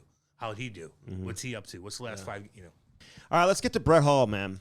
And we love having Hully on. Yeah. He is the GOAT when it comes to St. Louis hockey. Yeah, he got us all. He is among the greatest U.S. players ever. I don't say U.S. born because he wasn't born here. No. But Canada, listen, you guys could have had him too. But you didn't believe in him. Then all of a sudden he becomes a superstar. Now Canada, then they wanted him, remember? Yeah, and then he wears number 15, scores a big goal. And Hully was like, screw you. No. I'm playing for Team USA. He fit in with all the Americans too, man. Yeah, he did. With Chelios and Madonna and all those dudes. Walt and all them. Oh, yeah. Yeah, they all hung out. They're all of one. That's the coolest era of hockey. I think you're right, Andy. That USA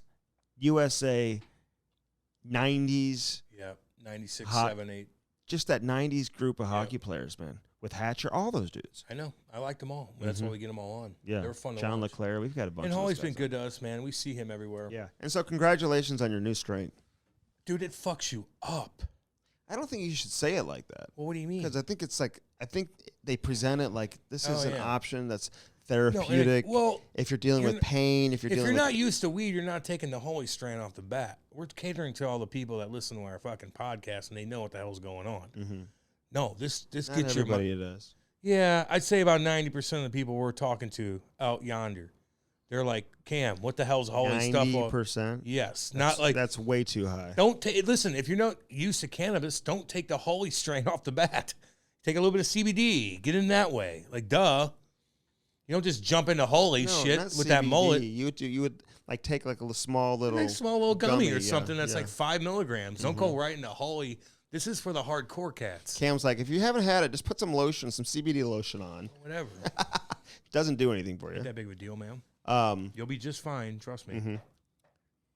So, yeah. Anyway, so check out the Hully strain. Did I ever tell you a story about the first time I met Hully? Did I Yes, say this on the podcast? You said it several times. Okay. Then I won't say Down it at the again. Ozarks? Okay. Yeah. I'm sorry. Dude, your memory. Well, there's a lot of do things they we have talk anything about. for memory that maybe we can find you? Yeah, no, I just think Like, that when are you going to, like, not come in for the show because you're going to forget about it? Have I ever been late for No, anything? but, like, when... Yes, you have. Andy. Yes, you have. You were late I've been for... up since You were four- late for the... I've been up since 4:30 you were in the late morning for talking the Cardinals baseball. You were late for the signing at I did it on purpose. Schnooks. I did it on purpose. Kate and I did it on purpose. Why? Sorry. That's late. Well, because I thought it was at the Schnooks in, like, Normalville, but it was, 30 minutes. It's in Clayton. That's all good. It's in Clayton. I showed up late because I didn't want to be early on that one. It was all good. Like, Do you say yoink at home, like when you open up a beer? Sometimes. In front of Kate? There's all these little things I have that I say, Mm-hmm. I got them from somewhere. There's something.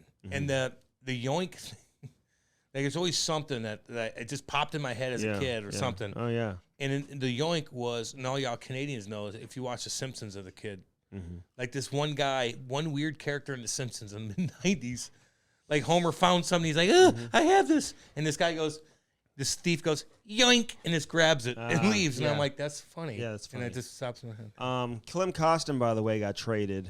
Oh, we're going to remember you, son.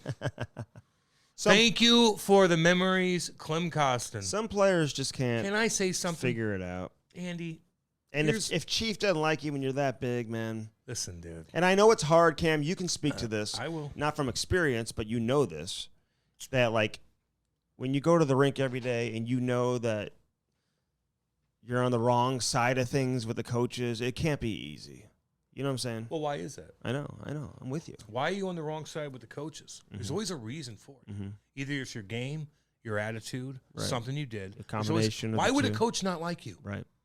Think about that. And everybody's different, and all the personalities are different. Some personalities, you could balance it with your skill. Some, man, it doesn't make sense, and you got to get out. Yeah. But for Clem Costin, and I always look at it like this, he did not make the team because of his skill. He was able to skate. He was big.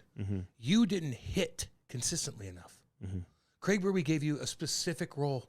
Like the fucking coolest. This whole city would love you if you just hit and played physical consistently. And you block shots and get the puck out of the zone. But you didn't do anything. No, You're a fourth line guy. Establish yourself. Yeah, but he was never able to adjust to be the player that they need him to be. Yeah. Like his mind and vision of who he is not. But that's my he's point. not good enough to play in the NHL and be that guy. He wants to hang on to pucks and go around the world and try to make. Then he falls down or turns it over. Why don't you just chip it in and get it behind the net and go 1,000 and go to the miles an net hour. and take it to the net and and show stick up for your teammates. Block shots. Do Yeah, this, yeah. and you will be beloved here, homie, forever. I'll say and one of the Dakota biggest. Joshua is another one, by the way. Oh yeah. What were you doing? How can you were taking boxing lessons? But they tried to keep. They wanted to keep him. You just. If you don't make the team because your emotion and your physicality and your aggression hampers you, that's so on you. If you're not skilled enough, you got to work on things like, and it takes time. But because you have all the other big tools that are hard to have, and you have that, and your aggression doesn't keep you in the lineup, then I have a problem with you. I will say that's my dad would have fucked me up. I will say, Clem Costa may be the biggest misread of talent in St. Louis media history. Like they made it like when he was in the KHL and they won they're going to sign him and bring him over. 8 minutes. People were acting like they were getting this, top 6 winger, scoring winger, who was just gonna, it was so wrong. And I remember being like, I don't know, like we have seen him before. We should probably pump the brakes on that. He wasn't tearing up the KHL either, like offensively, like Dmitry Yaskin was. But you already knew who you don't get too caught up into that. Yeah.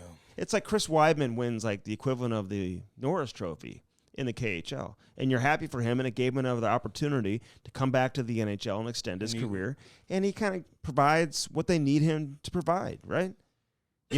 But you also know who the player is. You don't like assume that you're all of a sudden getting, Cale Makar who's coming back over here. I know, man. So there is the KHL and there's the NHL, and there's a big difference. So they set the bar so high for Kostin that he was never fully capable. No, I know, but he could have stuck in the lineup if he just remember when he was crying on the ice and stuff during the World Juniors. He threw his gold medal in the stands or something, or the silver medal, whatever it was. Yeah, but show emotion by crushing guys. Like Berube would have had you in the lineup every night. Oh yeah, like you'd be signing autographs at the goddamn fucking Hardee's in South County with a mile long. If you just did that. Now you're going back to, like, now what are you? Hardee's. All these guys. Does Hardee's still exist? I don't know. But like Andy, like these people love you. Just go pick guys and get the puck out and block shots and be the guy and maybe be tough and maybe fight once in a while. So the Blues, it's not that big of a deal. Edmonton gave up on this defenseman that played one game in his NHL career, and he played like 4 minutes. Yeah. He got scored on against the Blues. He played against the Blues his only game. And it was when Edmonton was here. Remember I was like, oh my God, Edmonton's defense is terrible when they came here? Yeah. And he only played he's like 6'3". He only played a couple of shifts. Kyrou scored a couple of goals on him. And then they sat his ass for the rest of the game, which he's a young kid in his first game ever, which I thought was terrible coaching, to be honest with you, to do that to him. But so we'll see. I think it's a case of, okay, there's no fit for him in Edmonton. There's no fit for this guy in St. Louis. Both players are probably exhausted their opportunities of where they're at with each individual organization. So let's flip the two, change of scenery. Maybe it works out for one, or maybe it works out for both. Yeah. Or neither. Who knows? Probably neither. You never know. Probably neither. It's all good, though. You got to do what you got to do. I get it, man. It's all good. Good. I did get a couple calls from some Edmonton media. Like, I was kind of like, slow down. You're not getting like, Brendan Shanahan here, He's a killer. They were like loving it. He's going to crush guys. No, I don't know. I don't know what you're going to get. I did say when he gets off the bus, though, man, like, you're like, whoa, damn, who's that dude? Like, he is. Like, he looks the part. You see him in warm-up or in, like, a practice. Like, He just didn't do it enough. And again, I don't mean to be so, like, belittling. But on the other hand, it's like, if you have every other aspect of skill. Yeah. And it's just your aggression. It bugs the shit out of me. Yeah. And it would bug my daddy if I was young. Yeah. And that's why I asked if Chloe, is she aggressive? Yeah. Because you can always tone everything else. But if she's not aggressive, she's like, I'm good when I want to be good. Right. That's when you got a problem. I'm with you. That's good. All right, let's get to Hully. Yeah, let's go. As always, brought to you by Hair Club and hairclub.com. Also, First Form, Cam. Listen, I've changed some workout routine that I have. I find myself feeling like, okay, good. I don't need to lift weights and stuff like that. Yeah. I honestly believe if you stretch every day and you use the foam roller and roll out your muscles. Roll that back out, homie.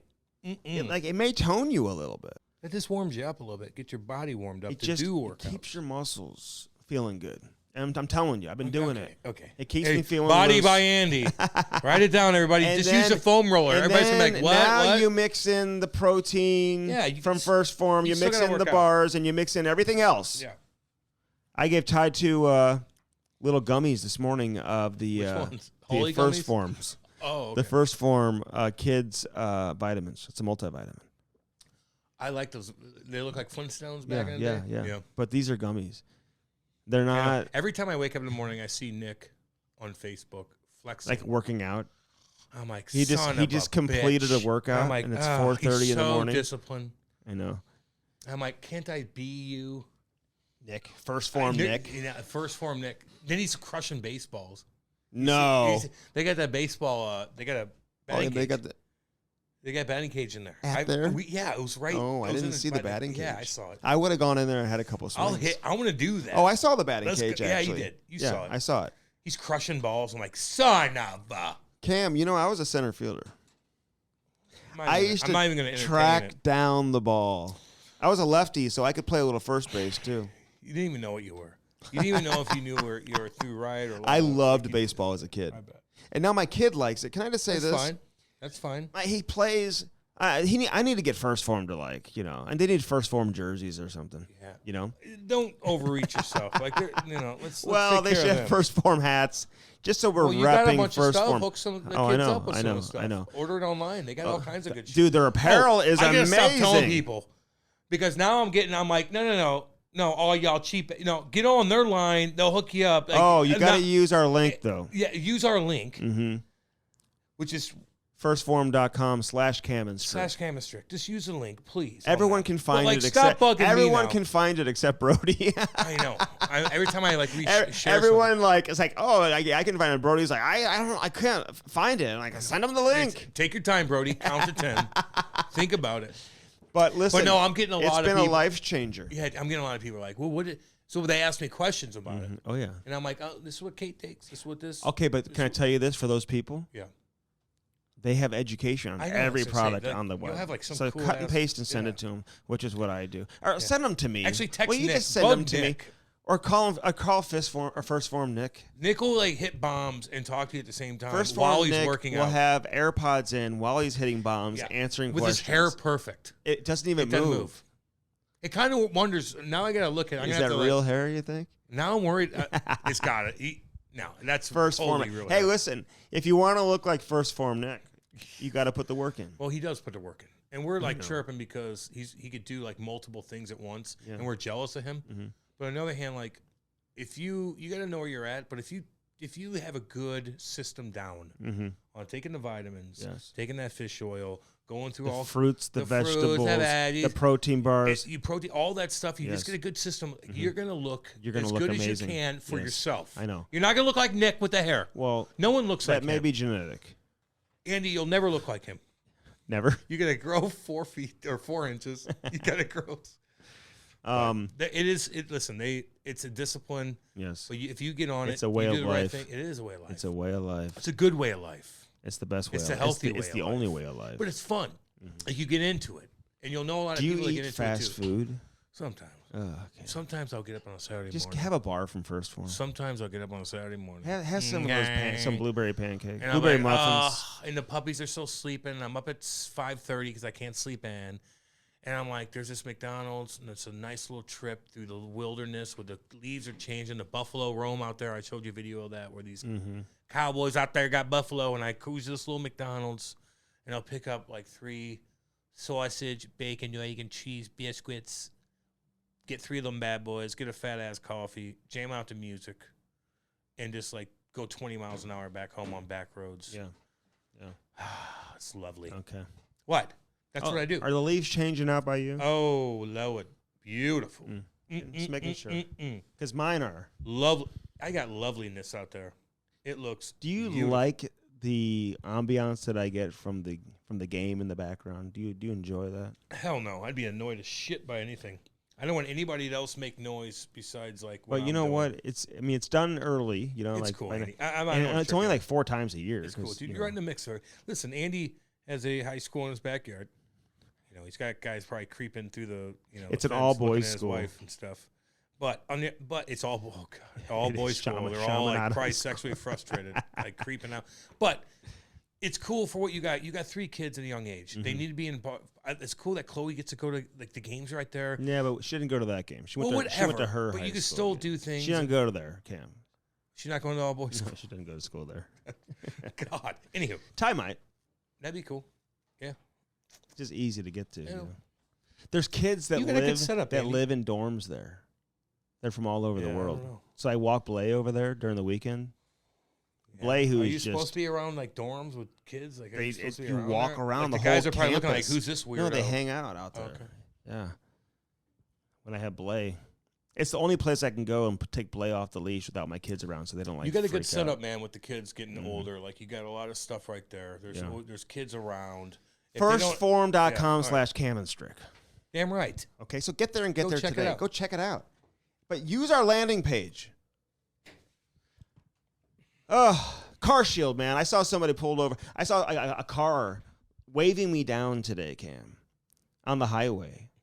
Like, will somebody please stop and help me? You know, and people are like a little weary of that because they never know if it's like somebody, if they're going to kill you or something. We've seen that. And this guy, he's having, engine trouble or whatever it is. And I'm thinking, dude, you don't need to be waving anybody down if you had car shield.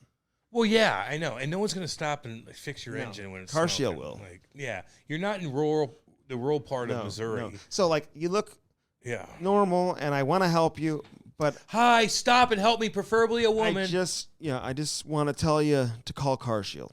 Call Car. Make it simple. 800-857-2481. So I pull the car over, I roll the window down, and I have my box cutter in my hand in case something goes down. Oh, you're such a badass. And I had a hockey stick in the car. I had a hockey stick in the car. And I just said 857-2481. And he's like, okay, what's up? Boom, boom, boom. Set it up. 1-800-857-2481. And just call Car Shield. Yeah, no, or wave down people. No one stopped. No one's stopping. You know. Well, you don't have a cell phone? Not these days. Fuck that. I wouldn't. In your 2020 Navigator? Mine? It just broke down this guy. Oh, is it 2020? Well, it looked like a new Navigator. Brand new? Ooh, shit. He made come in. Yeah. Or was it the white van that says free candy Here, it's on the cold side? out. Why don't you get in the car on this? No, preferably a woman. Oh, yeah, you could help me. Good God. Car Shield, baby. Use that promo code CAM. It'll save you 10%. It is very embarrassing. Yeah. They started talking about our Car Shield ad on NHL Network Radio the other day. No shit. The guy's like, a deductible may apply. Oh, really? Yeah, because they were talking about O'Reilly in Car Shield videos, and then they go, a deductible may apply. He goes, you ever hear that on the Cam and Strick podcast? Really? Yeah. Thank you for that shout out, homies. Yeah. Used to be my homie. Used to be my ace. Now I want to slap the taste out your mouth. Oh. It's a rap song, Cam. Would you say, wow, I'm pretty good. I can't believe you. Andy knows how to rap. He is gangster. He grew up in the hard streets of Creve Coeur, that fucking racket club. I didn't go there when I was a kid. You're fancy now. So am I. Who am I kidding? I'd like to take you by where I grew up, my house I grew up in. Yeah, cool. I'll take you by where I grew up. I'd love it. Out there. I'd love it. Keep the doors locked, but I'd like. Yeah, well, no shit. You got. I'll bring my fishing rod. We're way out there, dude. Fishing pole is a fishing pole, fishing rod. All right, I'm not a fisherman, to be honest with you. I am. I will, but I rather just sit on the water and jam. Okay. That's what I like to do. You like to sit on the water and have somebody else drive your fucking boat. You see how I did it when I did my last thing? That's what you got to do. You got to take the kids That was a pontoon. Exactly. It's the easiest thing in the world. I like speedboats. You don't even. That thing goes 42 miles an hour. It's fast as my thing went like. Yeah, but you don't need to go that fast. And he was driving. No, it did not go 100. And he almost broke my neck. No, it did not. It probably went about 60 miles an hour. So about. He was going so fast. And you don't need to go that fast. You need to go above 40 is perfect for a pontoon. You know what else is perfect? Nice. Waggle golf. Hey, I need a little bit more clothes. I'm wearing them out a little bit. GetYourWaggleOn.com. I've sent them to several of our guests, and they're reaching out. These NHL players are like, hey, man, this shit's the best stuff I've ever worn. God dang comfy. Yeah. 100%. Yeah. It is comfortable. It is attention-grabbing. Yeah. It is wonderful. And they got stuff for the I'm more of a fall golfer. Like, my game is way better in the fall too. When it's colder. Yeah. So you can wear those. You can wear those hoodies. GetYourWaggleOn.com. Go there and go there now and check it out, man. This is the best style you're gonna find. They have cool stuff going on over there in Minnesota too. Travis Baker, dude. They're having like Bloody Mary stuff going on. Oh, that's cool. Yeah. I used to. Listen, I need a couple more, like, maybe a hat and a couple like long sleeve shirts would be cool. Yeah. Oh, really? I bought some golf pants the other day that actually fit well. What size were they? Oh God. What size? Obese. But they were the ones that are sweatpants. They look like sweatpants. Oh, awesome. No. Yeah, they sold them at St. Albans. So they're like elastic? kind of. They're like Yeah. Lulu pants, Oh yeah. and they're awesome. Yeah, I know. They're fucking badass. Yeah, that's how I And would. I wore that with a Waggle Golf with this Oh, over yeah. this blue. Oh, it's alumni. awesome. Looks sick. You look like you're ready for like the British Open, dude. I know. I need Can I slice the I need ball some like a quarter sound match? zips or some hoodies. Yeah, let's go. Just like everybody does. Get your They're comfy, waggleon.com. man. Waggle Golf. Yeah. Say hi to Travis. Hey, Trav, what's up? Get your waggleon.com and do it today. Again, hoodies, stocking caps, quarter zips, in addition to the golf shirts that you can get year-round. Men and women, by the way. Women. Bellman and Bellman.com. Bellman Automotive, man. The best car dealership you will find in the entire region, probably the country, Cam. What makes them so good? Well, customer service is one. Danny boy, good old boy. They got all kinds of stuff, man. If you can't find a vehicle that you like in those two parking huge lots, What kind of cars do they have? all kinds of shit. Yeah.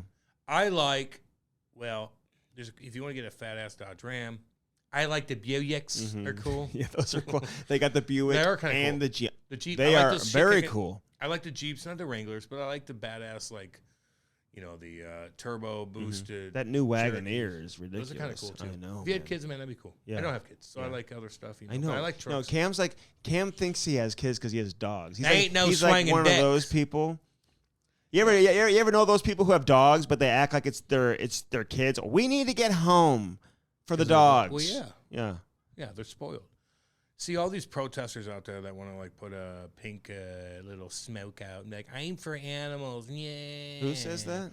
And then, like, Bobby Wagner's going to put you on your ass. Now you're going to sue him. Oh, that guy. And then it's Did like, he burn himself? he's like, I'm for animal rights. I'm like, bitch, I've done more for animals than you've done. Cam. I've adopted them. I've taken little boo-boo out of her gosh dang shoebox on the side of the road. We've taken my ex-girlfriend's animals in our house. My mom and dad did. So go fuck yourself with your stupid pink Do you know smoke. that people thought that it was a gender reveal?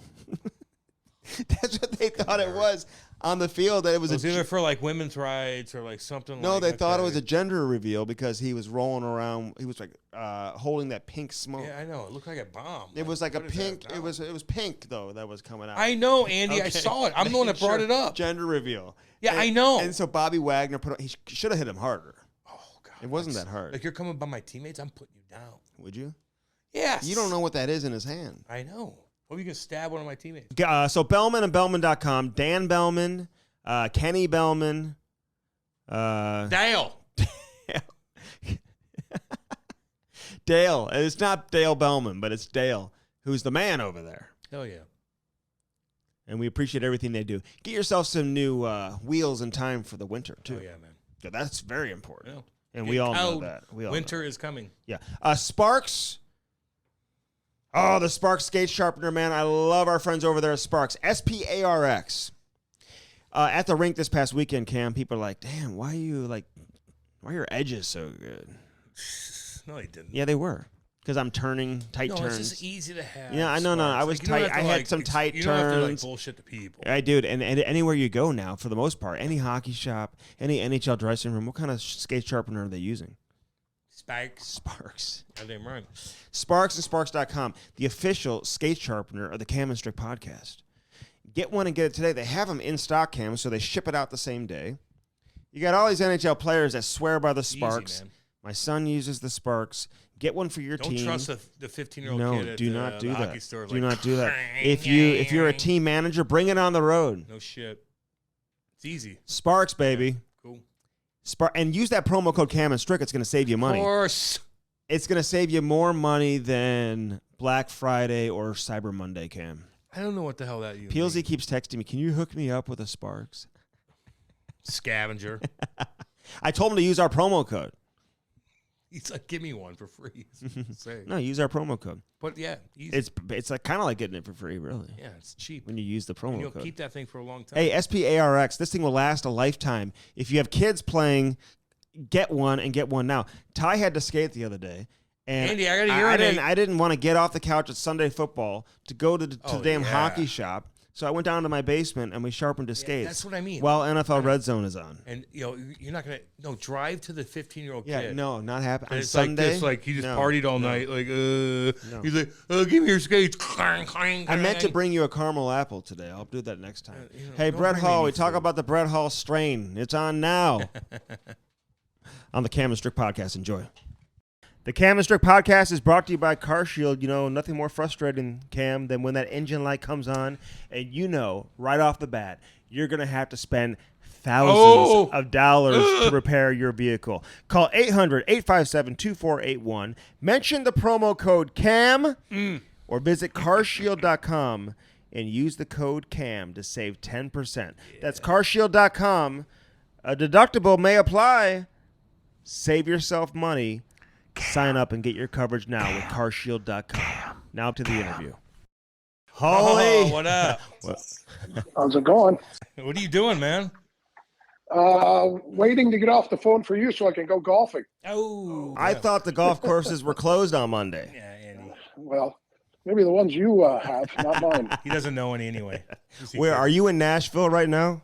Yes. Okay. Oh, nice. And you stay there, right? You're not like floating around. I mean, you may travel here and there, but you're not like you don't go anywhere else for the summer or anything like that, right? No, I do not. You don't go up to Gaza or any of that? Nope. Would you want to? What do those guys do up what do they there? do Like, up is there? it that nice up there? Oh, it's sick how nice it is. It is completely, well, National Geographic's rated Lake Coeur d'Alene the number 2 lake in the world behind Lake Como. Como, yeah. And so, they've got the Discovery Land golf course up there and they own the marina. So it's, from May till, late September.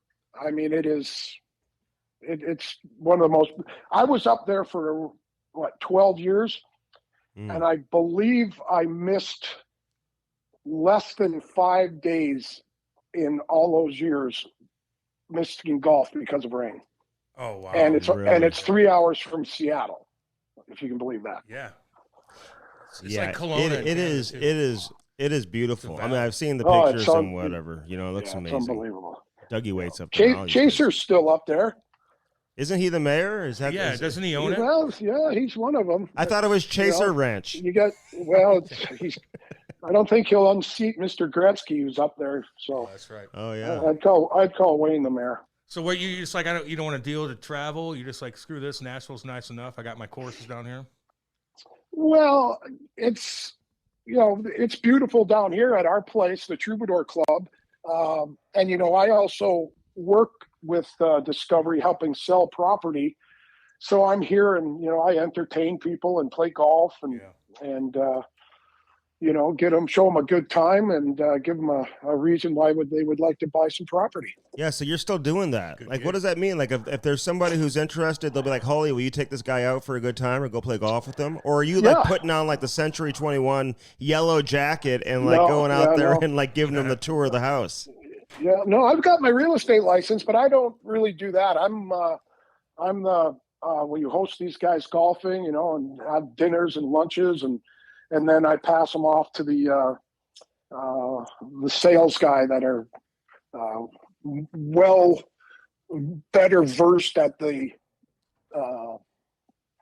comings and goings of our real estate here. So I show them a good time, and then they let the professionals sell them on the views and the amenities that we have. Oh, yeah.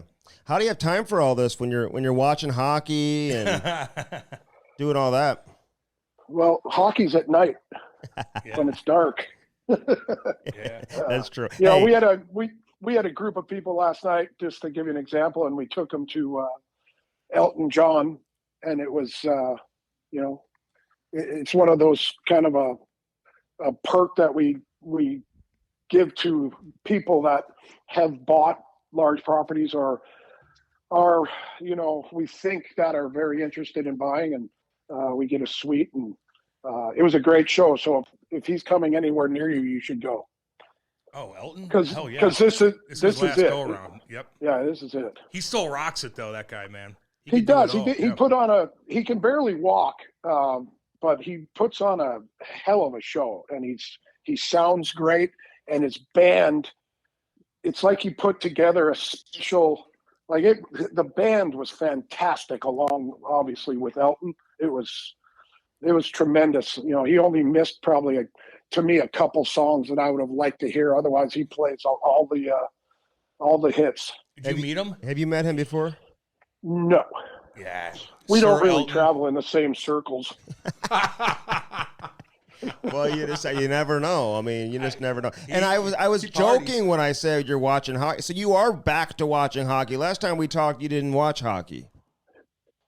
Well, I mean, it's like I don't say I'm not going out to dinner because I got to watch a hockey game. You know, if there's one on or we're having dinner at the restaurant or a bar, I'll watch it for sure. Hey, I thought like you were in the running, like you were going to go to ESPN and you were going to maybe join that whole broadcast thing. I don't know if you ever talked to TNT and all that too. Like, well, whatever happened with that? I never got a call at all from them. So, really? but then I did. They did call me, but not about that. Remember the show Details with Kobe? Oh yeah. Well, I did it. I did 4 episodes of that for ESPN on hockey. Did Ovechkin and McDavid. I did. Who else? I can't remember now. But 4 episodes, and yeah, that was a lot of fun. And so I haven't seen one yet, but my buddy Norm McIver, who I played with at Duluth, who's now the assistant GM back in Chicago, said he saw it and it was he really enjoyed it. So that was nice to hear. Well, yeah. I mean, you're very entertaining. But like, look what you're doing now. Like, you got the best gig going. You entertain people on the golf course. Like, would you want to even do that? No. You have to pay attention and shit to everything. No. Well, I don't understand what they're doing anyway. You've got the greatest player in the history of the game, and you lure them onto TV, and then you stick them over on the end and let Biz Nasty run the show. I mean, I was flabbergasted when I saw it. I'm just like, you got to be kidding me. So what do you mean by that? Because like, it's well, like he should be front and center. Yeah. He should be front and center, right in the middle of the desk, and everyone should be bouncing things off of him. So, do you think he's okay with that, or he just is like his personality? Like he wouldn't say anything if he was bothered. No, by he it wouldn't. Anyway. He wouldn't say anything. He's too nice. Yeah. And but I talked to him, and he said he enjoyed it. So that's all that matters. Yeah. Yeah. It's not really the it's not the Gretzky show on TNT. No, and it should be. Yeah. Right. Yeah. You know? Yeah. No, I hear you on that. I mean, everything now's got to be so PC. It's. Well, that's the only show that's really I PC. I have no time. I have no time for that nonsense. Doesn't matter who you are, what you are, or what race you are. If you're good at it, hire them. And if they're not, don't hire them. Mm-hmm. No shit. Like it's not just, oh, that's like a female, so we got to have her on there. It's like, okay.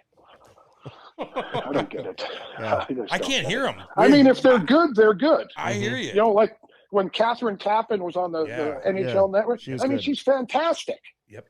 Right? Mm-hmm. She was unbelievable at what she did. Yeah. So that's fantastic. When do you think that started to change where it was just like you had to have like you had to kind of meet a lot of different criteria? Well, just under 2 years ago, when everyone screwed up and voted for the wrong people. I don't pay enough attention, to the intermissions to say who's good or bad. I just know the format is bad. Yeah. When you got Gretzky and he's over in the corner. Hey, but ESPN is like.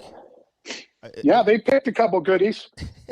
Mess and Shelley. I think they did a good job. Yeah, Messier. We had him on, man. Like.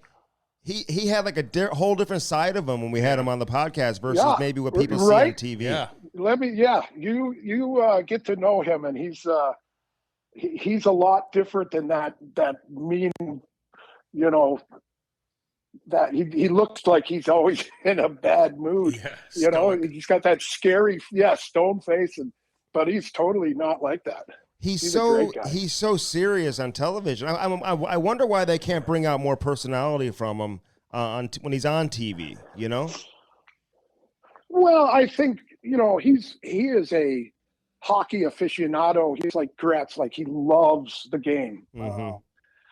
So I think he really takes his analysis very seriously.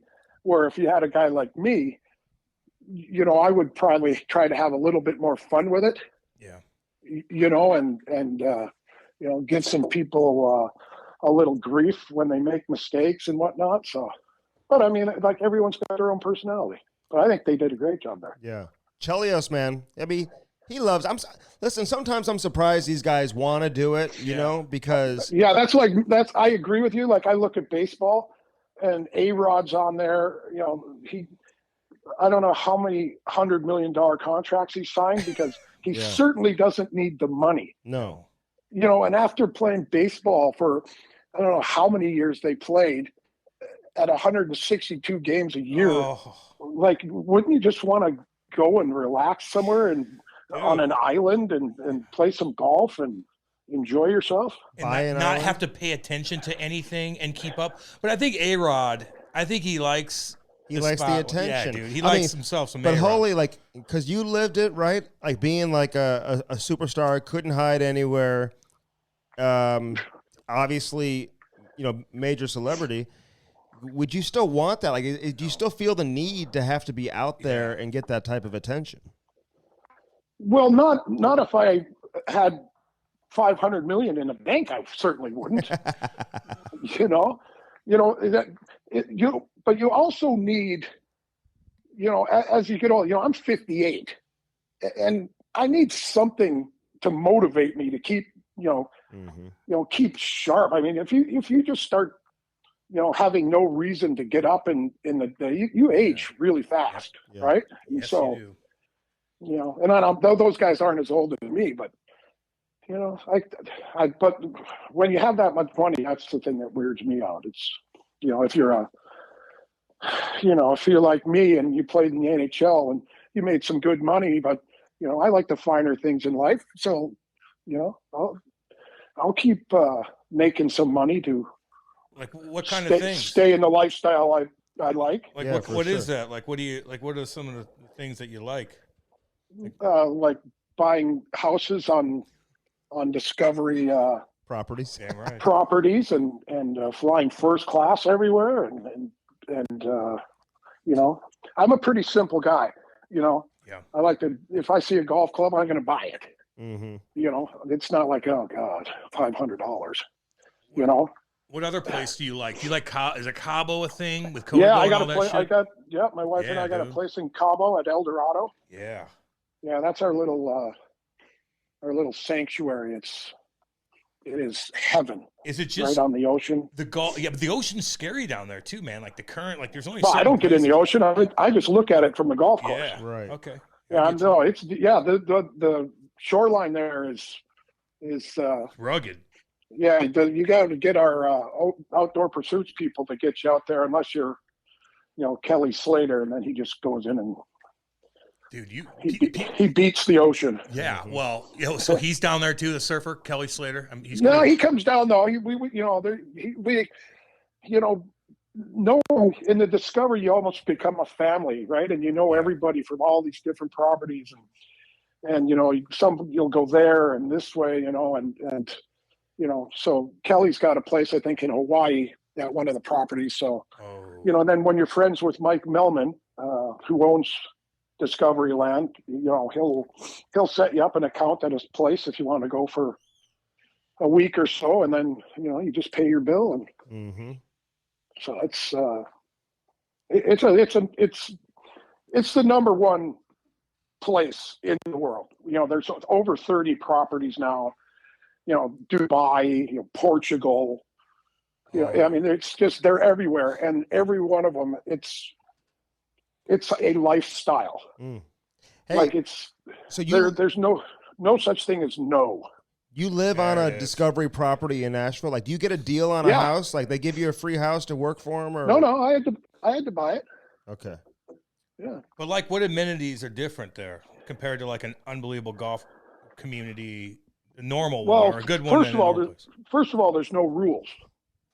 You don't. You wear a tank top. You can go shirtless. Oh wow. Georgie Peros lives right across the street from me, and in the dog days of summer, he's out there with no shirt on, and we're playing golf, and you can play eightsomes. You can, they have these things. They're called comfort stations, and there's a couple of them or more on the golf course on the front and the back nine, and then so you go in there and everything's free, and it's all food and booze and ice cream and candy for the kids, and I mean it's just, that's why they call it the 5-pound round for people when they first go there, because they hit these comfort stations and there's food and, comfort station. Oh God. I didn't know where's our comfort station. I know it's a genius idea. Oh, yeah. That Mike Melman started, because when he first started Discovery, he wanted his kids to not get bored and continue to go out with them, and so he'd have the people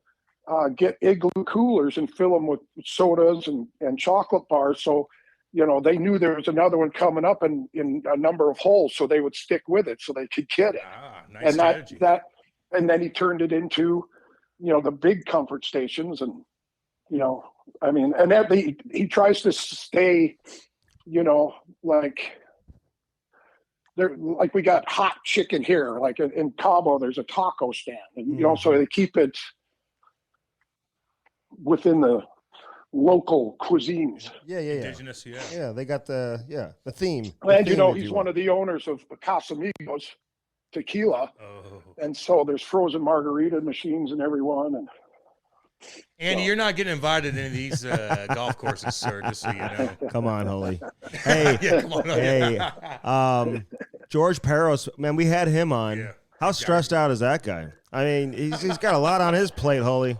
Well, I'll tell you what, he's the most laid back guy, that I've met. And he is so smart and so good at what he does. And it's just like, we were talking the other day, and it was first day of exhibition, right? And I think it was the Blues in Phoenix, not in Phoenix, against Phoenix in Topeka. In Tulsa. It was in Tulsa. Yeah. And I see George the next morning, and he's like, really? He goes, it's the first day of games in training camp, and some idiot does something at the end of the Phoenix Blues game, and there's no footage. I have nothing. So he's like, so I've had to call around and talk to the refs and phone Doug Armstrong and phone whoever the GM of Phoenix is. And it's like, and Army told him, he said, yeah, George, there's going to be no film. There was one camera, and it was some far end corner. So he's just like, oh. There's no video. Yeah, but he's surrounded himself with really smart guys, tough guys. And then he's got Ray Whitney, who, he was a great skilled player, but he's smart, and he looks at the game as the game. He doesn't look at it as, well, I'm a skilled guy, and that guy hit that guy too hard, so he should be suspended. He's like, well, he says stuff like, why are we looking at the hit? Why not suspend the idiot who gave the guy the sucker pass to set him up to get hit?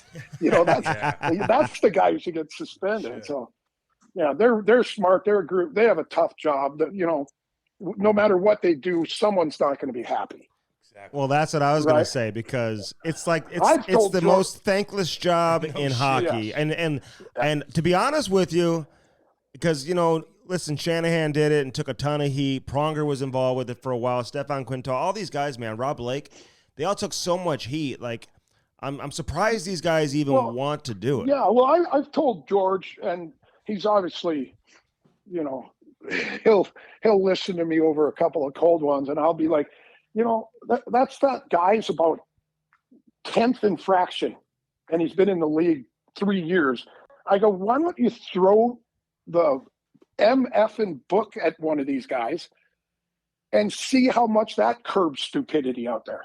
Yeah. Like, it's still crazy to me how there's idiots who still hit people from behind or elbow people in the head. Like, are you stupid? God, like Kadri, I don't know. He may have cost the Leafs a Stanley Cup. Yeah. The victim, and he certainly screwed the Avalanche over the year before they won it last year with the hit on Falk. He keeps getting suspended for stupid fucking plays. Sorry about my language. You're good. I mean, he's an idiot. Yeah. Okay, you're right, but don't you look at it, Hully, and be like, it's pretty. I mean, compare it to when you played. I mean, were there more idiots when you played versus now? I mean, the game's changed so much. Well, I think the rules. It was hard to hit a guy with the red line in because you all came up the ice together. You weren't skating backwards through the neutral zone, and then all of a sudden you get the puck and turn around, and there's a 230-pound defenseman ready to kill you. You were facing up ice, and you had your head up, and you were looking for guys like Brian Marchment and big hitters like that, Kasperitis, right? But like if I was skating backwards, like whose fault is that? They need to put the red line back in. What other rule do you think they need to implement? The goalies need to be able to handle the puck. Mm-hmm. You don't like the trapezoid? No, it's the worst. It's the worst. I agree with that. What would make them handle the puck? What would change there? I mean, I agree with you, but explain what you mean to the listener. Well, they protect their defensemen, right? Instead of the defenseman going in there at full speed because the goalie can't handle the puck. Mm-hmm. Now the goalie gets it, and the D can just move and be the goalie's another defenseman, and he go move it to behind the net to the defenseman, and he doesn't get killed by these giant forwards that skate like stallions. I mean, these guys are so big and fast now. It's crazy. I know. They are. God. Oh. Yeah, I want to see the goalies play the puck. Mm-hmm. Yeah. Well, especially and the then good ones. The other thing, too, is get rid of those shoulder pads. Yeah. Make them wear the ones I wore. See how many times. With the little Coopers? What'd you have there, Hully? The little white Coopers? Like homemade things. Yeah. I remember, so did I. I liked it. You and Shanahan. They weren't even shoulder pads. Yeah, his weren't even shoulder. God. Like after games though, Hully, like guys were on you so much. Like your body, like what was the word? Like you got hooked so many times. Like did you just have like scars on your stomach left and right, like a railroad track? I used long sleeve shirts, and you got bruises, and I'm surprised my neck and back don't have any residual. Like I'm fine. There's not one thing. I've hurt myself more golfing than I have played hockey. Oh my God. Like what? You turning your knee or something? Your no, back? like so I'm just like shooting. I'm a digger, right? I come in steep at the ball, mm-hmm. and you get down south here, and they got that Georgia, and it's like trying to hit through steel wool, and my left shoulder is just like yeah, right. Yeah, no, you miss the ball. And you dig into that, man. Oh, It wears you out. It will. It will. But you're you never really, did you get hit that much, though, playing? No. I don't remember even seeing you get rocked. You would get rocked in front of the net, and that was about it. Right? Right? I used to get, cross-checked in the back. And I'm surprised I don't have neck issues with the whiplash I would get. I know. From those sticks, too. You ever look up at somebody, be like, what the fuck? Get the fuck off me. Well, no, I would go to the ref and go, like, I know you saw that. I go, do you think like I just fell down on purpose? You didn't see the guy just reef me in the lower back? Right. Oh, it's like, who was the worst? Hatcher? No, they were all bad. Chelly, my buddy Chelly, he was as mean as a junkyard dog out there. Mm-hmm. He didn't care either. He's on the ice the whole time. What about Pronger? Pronger's the meanest, dirtiest player to ever play, I think. You think? You really you're not the only one that said that. His theory was they can't give me a penalty every shift. Now they can, and it's true. And God, was he good? I mean, gee, I know to have that quality of dirty and skill, like that's pretty good. 30 minutes. Hey, logging 30 minutes. 30, yeah. Hey, we mentioned Shanahan a few minutes ago, and then Pronger. He kind of worked with the team for a little while. People forget you were co-GM. I mean, we don't have too many co-GMs on the show with the Dallas Stars. Did you like that? Like, do you wish you would have stuck with it and tried to, like, maintain a career in management? Like, what? Yeah, I would have liked that. I think at that time, Tom Hicks got some bad advice, and because we were 2 wins away from going to the Stanley Cup, and then we were in first place when I got the call to go down to his office, and he says, "Oh, we're going to make a change, and you're going to move up to whatever I was, and we're going to bring in Joe Nieuwendyk." And I'm like, "Oh, okay, that's fair. I mean, it's your team. I got, And then all of a sudden, like, they didn't make the playoffs for like 5 years, I think, or something like that. And I was like, we were taking things in the right direction. So. Okay, but how did that work with you and Les Jackson? Like, who did what, and did you guys get along? Well, we both. Not Les is a very good hockey guy, obviously, but Les had been an assistant GM and I think a GM in the minors before. So I was like, Les, you do the technical stuff, like the CBA better than me or at all, and I'll watch the team and the players and around the league and see what we can do at the deadline and stuff like that. So, the worst was when I signed Sean Avery. Oh yeah. And there was zero, everyone was on board. It's just like, it's all of a sudden it was like, oh yeah, Brett held a gun to everyone's head and said, we got to sign this guy or else. I'm like, really? We all agreed on it.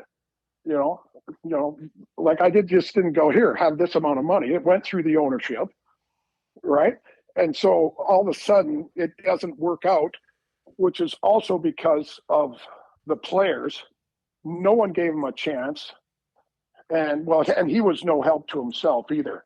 All of a sudden he was this guy who had been at Vogue, and he showed up to the first road trip, first exhibition game on the road. And he had technically a suit on, but the suit was shorts. They weren't long pants. And I'm like, oh my God, not already. And I'm like, Jesus Christ. So I like, Sean, can you just kind of try to not be Mr. Vogue? I'm like, more masculine. And then so the whole locker room was like, nobody gave him a chance. Yeah. So they were doomed from day one. So okay, so did you know it was did you regret it like immediately? Like being like, no, we shouldn't have done it? I didn't regret one thing. And then when he did what he did in Calgary, before you could even get on the phone and talk to the owner, it's like, he is gone. He is no longer on. And I'm like, hold on here. I mean, they were just looking for something, right? Mm-hmm. And instead of going and sitting down as a team and going, okay, there's somebody else in this league that will take him. But when you come right out and go, he's done, he's finished, well, now you're screwed. Yeah, exactly. So now he's off the team. Now you got nothing for him, right? And it's like, sit down with him and just go, you're an idiot. Look at all the money you're leaving on the table. Just go out and play hockey. But they jumped to the gun, and it was like, you've got to be kidding. Well, it's typical, right? Yeah. There's just no thought at all. Fire, ready, aim. Yeah. Yeah, that's backwards. When we had him on though, he said one of his biggest regrets was kind of fucking you over because he loved you. I appreciate that, but he did it to himself too. Yeah. He wasn't going to do anything to me. I mean, it is what it is. I mean, but he screwed himself over now. Like he lived with you, right, in Detroit? He lived with his rookie year in Detroit. He lived with my wife. Yeah. Listen, he was a great kid. Yeah. I tell the story all the time. Listen, I remember you guys were in Detroit. I was with the Blues. The Blues were playing Detroit in the playoffs, and the Black Aces were like on the ice after the morning skate, and I'm like, who is that guy? Like, he's just like dangling around through everybody. Yeah, he had skill too. And he was a young. I mean, no one even knew who he was at that point in time. Right. But yeah, and you could see that. I mean, you said last time he came on with us, he could have been Brad Marchand, really, if he. Yeah, absolutely. You know? So you 'Cause never had. Look how long it took for Brad Marchand to become Brad Marchand. Oh yeah, and we've had. He was an idiot forever until all of a sudden now he's like, oh, and I think that's Cam Neely sat him down. Neely, Claude Julien. There were a couple other people too who were there at the time, so, and he listened. Yeah, but he still does stupid stuff out there. I know, they told us. You hear that tornado? That tornado siren in the background? Do you hear that, Hully? You miss St. Louis, man? Like, that's what they had. They like the tornado sirens, you know? That's what goes off here on yeah, but is it for crime now and not weather? I don't know. It's not for crime or weather right now. Every month, the first Monday of every month, they do the siren. Yeah. Oh, yeah. Well, it's a test. It's a test. Hell yeah, you want this. I think they do that everywhere. Hey, yeah, Nashville got rocked last time we were down there. Remember that? That was like 3 years ago. With the Didn't they have a tornado or yes. something? Right when we left, that tornado came through Nashville. Fucked it up. Were you down there? Yes. Yeah, dude. Yeah. Killed people and shit. Sure was. And then there was a bomb scare down there. Bomb scare? No, he did blow it. The guy did it. Yeah, that's right. Yeah. What do you mean? Remind me. Some fucking dude. It was basically suicide. Yeah. Right? And he built this bomb inside his van, and at like 5 a.m, so he obviously didn't want to hurt anyone, because at 5 a.m. he parked it in front of some building, maybe the AT&T, I'm not sure what building it was. And he just detonated it with himself in there, and it caused tons of damage, but no one was hurt because he did it when no one would be there. Really weird. Fucking weirdo. Hey, let me ask you something. If your kid got paid a lot of money right now to play in Russia, would you let him go? No. Not a chance. I know, dude. I know. Listen. I know. No fucking way. Ryan McInnes, who's a St. Louis kid, Al McInnes' son, he had a contract to go play there, and he just pulled out. He's not going. I know. I just saw him last week. Yeah. God damn. No way. Would you ever play over there? Like, did anyone ever approach you when your career was over to come over? We're going to pay you a shit ton of money to come play for us. No. What about doing a movie role? Like when you had the look and all that shit. Anybody like say you want to? I just finished a movie. Which Me one? and Timu Solani. Really? Yeah, I'm not sure when it's coming out, but yeah. What is it? What's it about? Well, I don't know if I'm allowed to say it. Oh yeah. But it's basically, I'll give you the gist is, Timu and I played just versions of ourselves, right? Older, fatter, and although he's not fat, and we are still arch rivals, and it's kind of based around a fictional hockey story, and so it's very. I believe I broke Scarface's record for F-bombs. Oh, so it's gonna be. Yeah, it's going to be. You haven't said hardcore. So it's not like a Disney movie. You haven't said one F-bomb on this podcast. I know. He said freaking. You said freaking. No one's ever said that on here. Freaking. Yeah, well, that'd be cool. Damn so right. Are you talking about your career? Are you, is it like a hockey movie? Yeah, sort of. Yeah. It's based around hockey, but there's no skating scenes. Mm-hmm. Hey, what happened with you in Phoenix? Like when you went there, like how long did it take you to say, I'm done? And like, what was it like playing for Wayne and all that? Yeah. You guys are best friends. He's your coach. Yeah. You got Grant Fuhr as the goaltending coach, all that. Cujo's there. It was, I did not expect to be on the first or second, I was expecting, limited ice time and power play stuff. And it was, the first 3 games, if I'm not mistaken, or 3 of the first 5 games before I said, that's it. We had 6-on-4s with a minute or over a minute to go to tie the game up. And I didn't see the ice in any of them. And I just was finally, I'm like, okay. If I can't do that, then I can't. I'm done. I'm like, I'm not penalty killing. I'm done. And the team was atrocious. So I was like, this is not going to be fun. So Yeah. I said, screw it. Was it hard to play for? Like, what was Wayne like as a coach? Wayne was great. Okay. Yeah. Like, I mean, just having him be your best. Forget that it's even Wayne Gretzky, but just playing for your best friend, like anybody who plays, you got a guy who's a teammate or a guy who's your best friend, then he's your head coach at the tail end of your career. I just didn't know if that would be difficult. No, it wasn't. Okay. Yeah, he seems pretty. Let me ask you something, though, Hully. Like in the heat of St. Louis, when you were so gigantic, like, did you ever just sit back and be like, God, I could kind of do what I want with this organization. I could, like, did you have any? Like, you had so much power. I felt like, what was that like? I mean, we've heard so many stories of you taking the owner's Jaguar and going there and dropping it off. And no, it wasn't the owner. It was Bob Berry's. Bob Berry. And the key. Hey, listen, Chaser once got mad at me at a story that I wrote, but he was the one that told me the story, Hully. Yeah, right? I'm like, well, how do you think I found out about it, dude? You told me. I mean, could you imagine, though, Hully, like, doing what you did, but now with all the cameras and shit, like, would it be too much for you? Oh, yeah. Yeah, I couldn't play in today's. No way. I like to have too much fun. I know, man.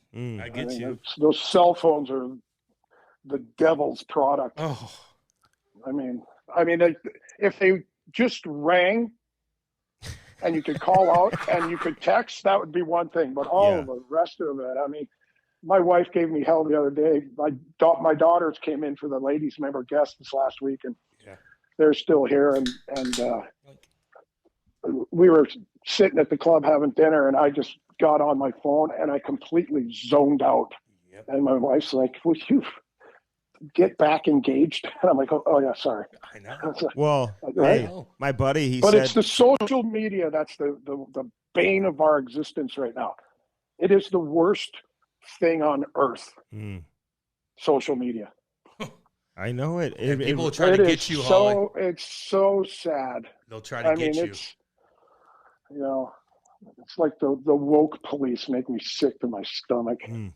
Hully, I'm not gonna lie to you, dude. Every time we do a podcast, I'm like, God damn it. Did I fucking say something? Is somebody going to clip something off and prove a point and say, and take something out of context because I'm trying to be goddamn funny? Yeah. It scares the fuck out of me.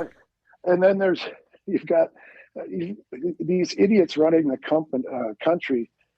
I mean, we just had, I don't know if they're saying it's the worst hurricane in Florida's history or not, but, the vice president comes out and she's like, people of color and poor people should be helped first. It's like, no, everyone should be helped the same.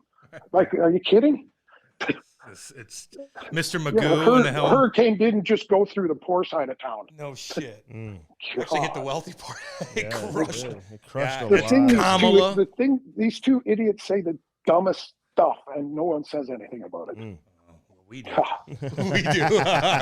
Hey, I do too. Hey, getting back to the cell phones, like my buddy, he's like, my wife's on me nonstop because he thinks my daughter's on the phone too much. And he's like, well, all I want to do is be on my phone. So what would make them any different than wanting to be on their phone? It's like, Yeah, but the social interaction now with young people is zero. Yeah, oh my God. Because all they do is stare at their pads, right? So they can't talk to adults. Kids can't talk to adults. It's weird. Yeah, that's right. Yeah, man. I don't know. And they FaceTime with each other. Don't goddamn FaceTime me either. No, me neither. Ever. There it is. I'll never answer a FaceTime. I'm always doing something awkward when it happens, Hully, and I'm like, can they fucking see me right now? It freaks you out. Well, it freaks you out even before just when it's ringing. Like you're like you just can't breathe until it stops ringing. Hey, what are the best? You've been to a lot of golf courses, Hully. Like, what's the best? I mean, El Dorado, is that top 5 for you? Like, is there a hidden one that no one knows about that's unbelievable? Pebble. Well, Pebble, everybody knows about Pebble. Well, yeah, like Pine Valley and Augusta, obviously, but Pinehurst number 2 is one of my all-time favorite. The hardest golf course I have played is Butler National in Chicago. Really? Why is that? And it is there. It's right there. They could hold a U.S. Open any day. Like if something happened to a U.S. Open course, they just move everything right to Butler National. Don't have to do anything to it. You could play a U.S. Open there. just maintain bunkers and tough spots, tough greens, that kind of stuff. Because the elevation can't be tough. Long, wet, all right, bent grass, rough. Yeah. Small, hard, firm greens. It's crazy. Hey, Hully, of all the things you've accomplished back in the day, I mean, now you're in movies. I mean, if I would have told you, hey, you're going to have your own marijuana strain. Oh, let's go. Hey, would you have believed me? No, that definitely, I didn't even, until they told me, I didn't even know they were doing it. And so it's pretty cool. So explain it. Yeah. Like, what is it? What we got? Is it like? I'm kind of like curious. I want to hit this stuff. Yeah, I went to our grand opening of our third retail store in Columbia last week. And, big turnout? Yeah, it was nice. And it was kind of a tough time because Mizzou was playing Auburn. So a lot of people were out watching the game. Yeah. But it's I met our grower, and he was telling me it's a little bit of a stronger strain, but it's got anti-inflammatory and arousal. That's what traits. I want.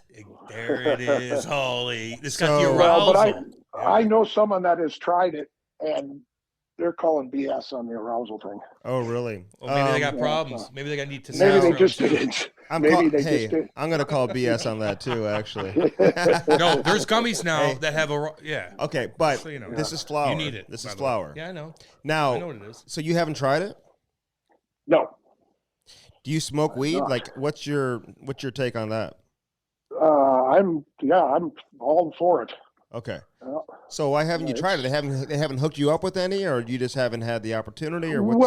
Well, I'm not. It's like I'm a wake and baker. If there's an occasion and a concert or a party or something, right. But it's not like I just sit there and get stoned all day. Not like you can't. If you got stoned and try to play golf, like that would totally affect your score. I would think, doing that. But I mean, if you have a nice little 5 milligram gummy, it's it's not going to do anything. Chill you out. Were guys was weed prevalent in your playing days? Were a lot of guys smoking weed? I would probably say there was, but when I turned pro, I completely stopped and said, like, I'm not going to, get busted doing this and ruin a good thing. So I didn't do it while I played. Were they testing for that back in the day? No, there was no drug testing. Yeah, I was gonna say. But then Bobby Clark, they talked about it, and he comes out and he goes, well, what do you think we're doing with the urine sample? What do you think we're checking for? I mean, so I'm sure they did. Mm-hmm. But yeah, it wasn't around like it was in the early 90s, late 80s. Like, no, that's more maybe cocaine back in the day. I would say there was probably a little more coke issues then. Yeah. Coke and booze, man. Yep. Painkillers back then too, before they knew how bad they were. Oh God, guys are crushing those. Like and Skittles. That's the good thing. That's the good thing about the weed. It's proven to have all these medicinal values if you do it right. And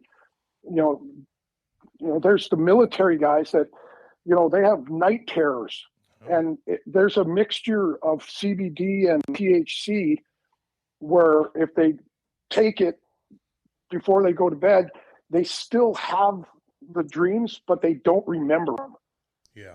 Mm-hmm. And that's half the battle right there. And if we can help the military and it's good for them, then that's makes it all worthwhile right there. So they don't have the dreams, but they still they do have the dreams, but they don't remember them, but they still suffer the trauma because of it. Right. But they don't remember them, so it's it's like it didn't happen.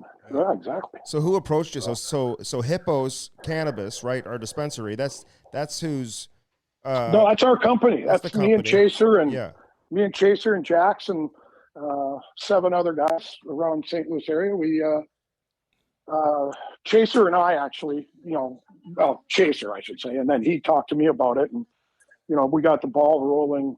Obviously giving some money to lobbyists to help get it on the ballot, and so medicinal got over, and now rec is on the ballot in November. So, hopefully that'll happen and be on our way. So, yeah, Hippos is the company. And what's your take on the industry? Like being an investor, is this something you're glad you gotten into? Yeah, I am. It's you need, like I said, you need something to keep your mind working and have something to look at and be a part of. So it's. No one's ever overdosed on weed, man. But Hully, you've heard the nightmare stories from I've talked to Dan Deerdorf. I mean, those guys that played football back in that era.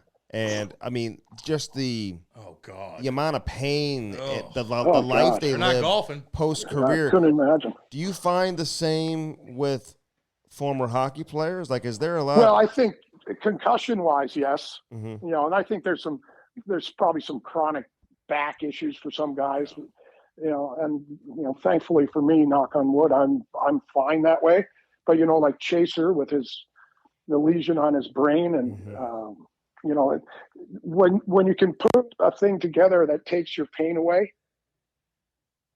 and you don't have to take opioids, there's another great, that makes it worthwhile again right there. I mean, we have a friend who's got chronic pain and they tell Darcy and I all the time, it's just like, I do THC and CBD and it's the only time I'm ever pain free. Did you ever get caught up in those painkillers? No. It didn't affect you like it does other people? Because there's some, yeah, that's good, man. That's good. It didn't hit and it's you. weird because I had an addictive personality. Yeah, I know. That's why I have an addictive personality, and I never bothered me. Good, man. Wow. Yeah. It saved you. So, trust you me. Just like Código tequila, though. I know. Yeah, baby. Damn right. But can marijuana replace that urge, like to drink and stuff like that too? I mean, or does it do the same for you in terms of the enjoyment of it from a social standpoint? Yeah, I mean, as long as you can stay upright and you don't, do too much where it's, it's just like drinking, right? Mm-hmm. You're gonna have one or two martinis. You don't have 8. Well, right? Unless, Hey, you're right, Hully. Yeah, has the Código brand blown up, or like what's this? Yeah, it's going good. Yeah, it's going good. It's like you just let anybody tries it. They say that's the best we've ever had. So it's a lot of word of mouth and getting it in restaurants and things like that. So. And what about your restaurant? Yeah. That's going great too. We're actually looking at other locations to open new ones. Really? Ooh. Yeah. So yeah. Where do you want to move into? Come out by us out here. Yeah, it's got nothing to do with me. I don't know anything about it. I'll let Keith and the guys at the restaurant who know what the hell's going on decide where they're going to go. Hey, you still think, or do you think Ovechkin's going to catch Gretzky? I want to ask you a couple hockey things before we let you go. Like, what's your take? He can. Do you hope he does or no? He gets 50 goals a year. I know. And he's only how many away? 150 maybe? 140, 110? Yeah, three normal seasons for him, and he's right there. I know. He's 37. Well, I played till I was 42, and I'm certainly not in the shape he was. You like him? He's pretty cool, though, right? Yeah. Awesome. Yeah. Great fun. Player. He's fun. Yeah. He hits. Score. He's mean. Yeah, absolutely. Yeah, he's a real great dude. player. I like him a lot. Crazy. Yeah. Hey, did you ever have your slap shot time? I'm always curious. No. You never did? No, I had the best reputation in the world. I'm not going to ruin it. How hard do you think you hit it? I have honestly no clue. Doesn't matter, Andy. I you know. can pinpoint it bar down. It don't matter. Too late now. No shit. Do you miss playing? No, not in the least. I'm one of those lucky guys that had a completely fulfilled career, and so there's zero regrets. It's not like, oh, what if I could have, there was nothing. I was done. Couldn't have caught anybody. Yeah. I'd won Stanley Cups. I'd won awards. I mean, I was. Mm-hmm. And you're good at golf too, and that helps a lot in your career. Yeah. After career. Uh-huh. Damn right. Hey, could you have ever seen yourself coaching? I mean, coach, Never. the game is so detailed now, Hully. I don't know how you'd handle it. Not now. No. No. Who's your favorite coach you ever played for? Or the best coach? Scotty Bowman and Herb Brooks. Oh, the Olympics. Yeah. Damn right. What was they coach he like? They coach without coaching. Mm-hmm. If that makes sense. What should people know about Herb Brooks? What was he like as a coach? Well, I'll tell you, for a guy who hated practice, Mm-hmm. The only thing I liked about hockey was playing the games. He made me want to come to the rink every day. Like he just made you excited about hockey. It was awesome. Just like Kind of like Badger Bob Johnson, the old Calgary coach. He was the same way. He just like loved fun, like smiling, like includes everybody. Like, come on in. I don't know. Yeah. Yeah. All right. Yeah. I get you. Yeah. Man. All right, what's on the agenda for you now this year? Are you going to be coming into St. Louis? Yeah, when you come in. do you work Well, with I the hope Blues so. anymore, or what's the story I there? I think so. I'm always willing to help. Hell yeah. How was COVID with you? Did you ever get COVID? Yeah, I got COVID. How many times? Well, once, I think. Yeah. You only tested I'm once. vaxxed. Are you I'm vaxxed? You're vaxxed. You got it. Yeah, I'm vaxxed. Why wouldn't you get vaxxed? Well, a lot of people do. Cam's Well, I know, and I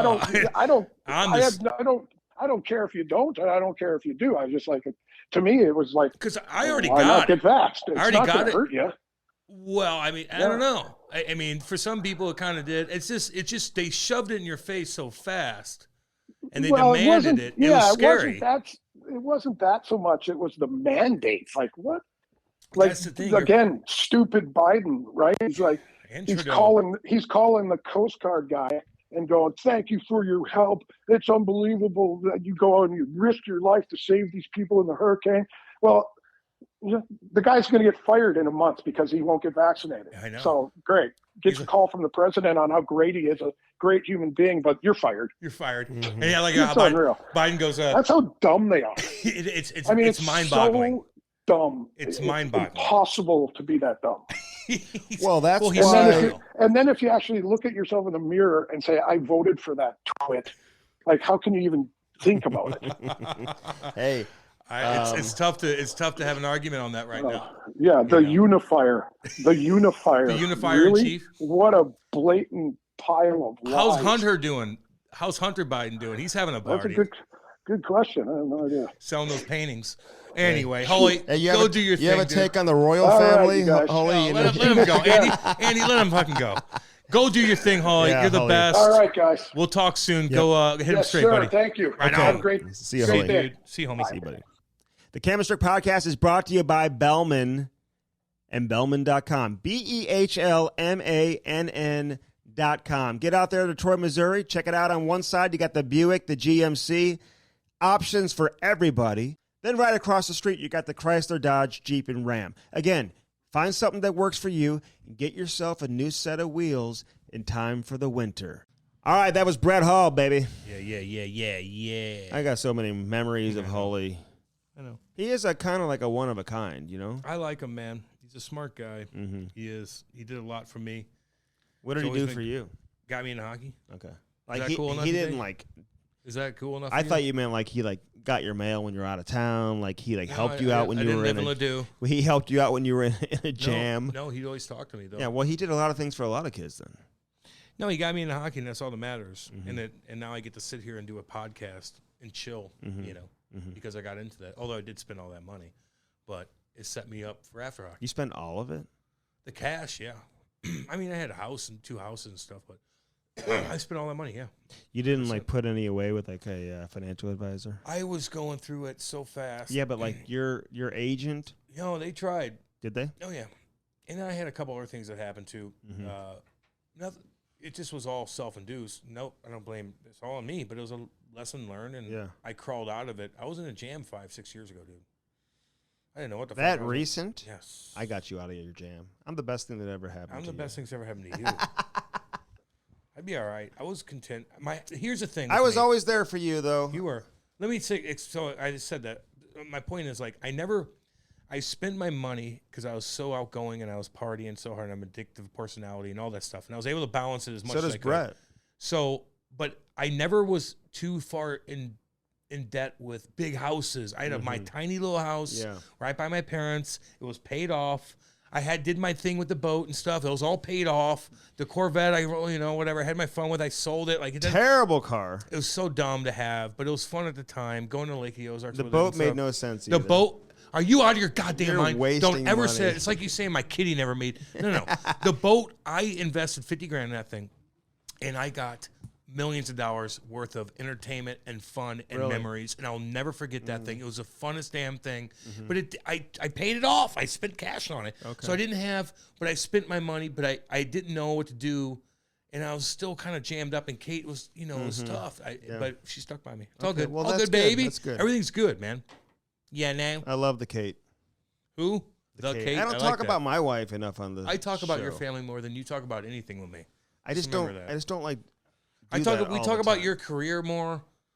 We talk about your everything more than me. And that's not true. I barely even say anything. That's not true Yes, at all. it is. You barely even talk. I barely even talk. Man, It's not true. It's not true. I do talk about your family more than we talk about my shit, I'd say. But I'm curious with your kids because they're adorable. Yeah. I like them. Besides Ty's punching me in my penis. Yeah. I don't like that. I have no problem with him doing that. Yeah, but if he doesn't he doesn't I would respect not me. let him to do that to anybody else. You don't respect me, then No, that's what a the fuck sign is of that? respect. You're No, not. it's You're not looking at it properly. No, I am. He's like, you're my buddy. No, You're Andy. my friend. I'm gonna mess with you like that. You fist pump me. You don't do that. I'll do that too. Because the next time he does it, Andy, I'm kicking your ass. So you know. And Really? I might fine you, actually. I'm thinking about fining you. That's a good idea. I should start fining you. You punched me one more time in my junk, I'm fining your ass. Okay, the NHL season gets going. We should talk about that a little bit. San Jose, beautiful jerseys. I love their new uniforms. I like them too. My boy Lukey Cunnin played almost 23 minutes. I think the first game, 22. Did they have or a something. game? And then he scored a goal in the second game. I told him, I said, listen, it always may be shocking when you get traded. But as a player, you want to be in the best situation. Yeah. Not always the best team. I understand you want to win. I get it. But sometimes you got to be in the best situation for you personally to allow you to extend your career and get that next contract and all that stuff. Yeah, he's going to get some time over there. I like that. He's on the power play. The only thing is, I kind of didn't even know they were playing over there. And nobody really knew.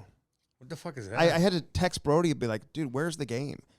Because I was doing a radio show, got off the radio show, and it was in between periods, so I went to NHL Network first, but they were doing something, so I didn't think the game was on.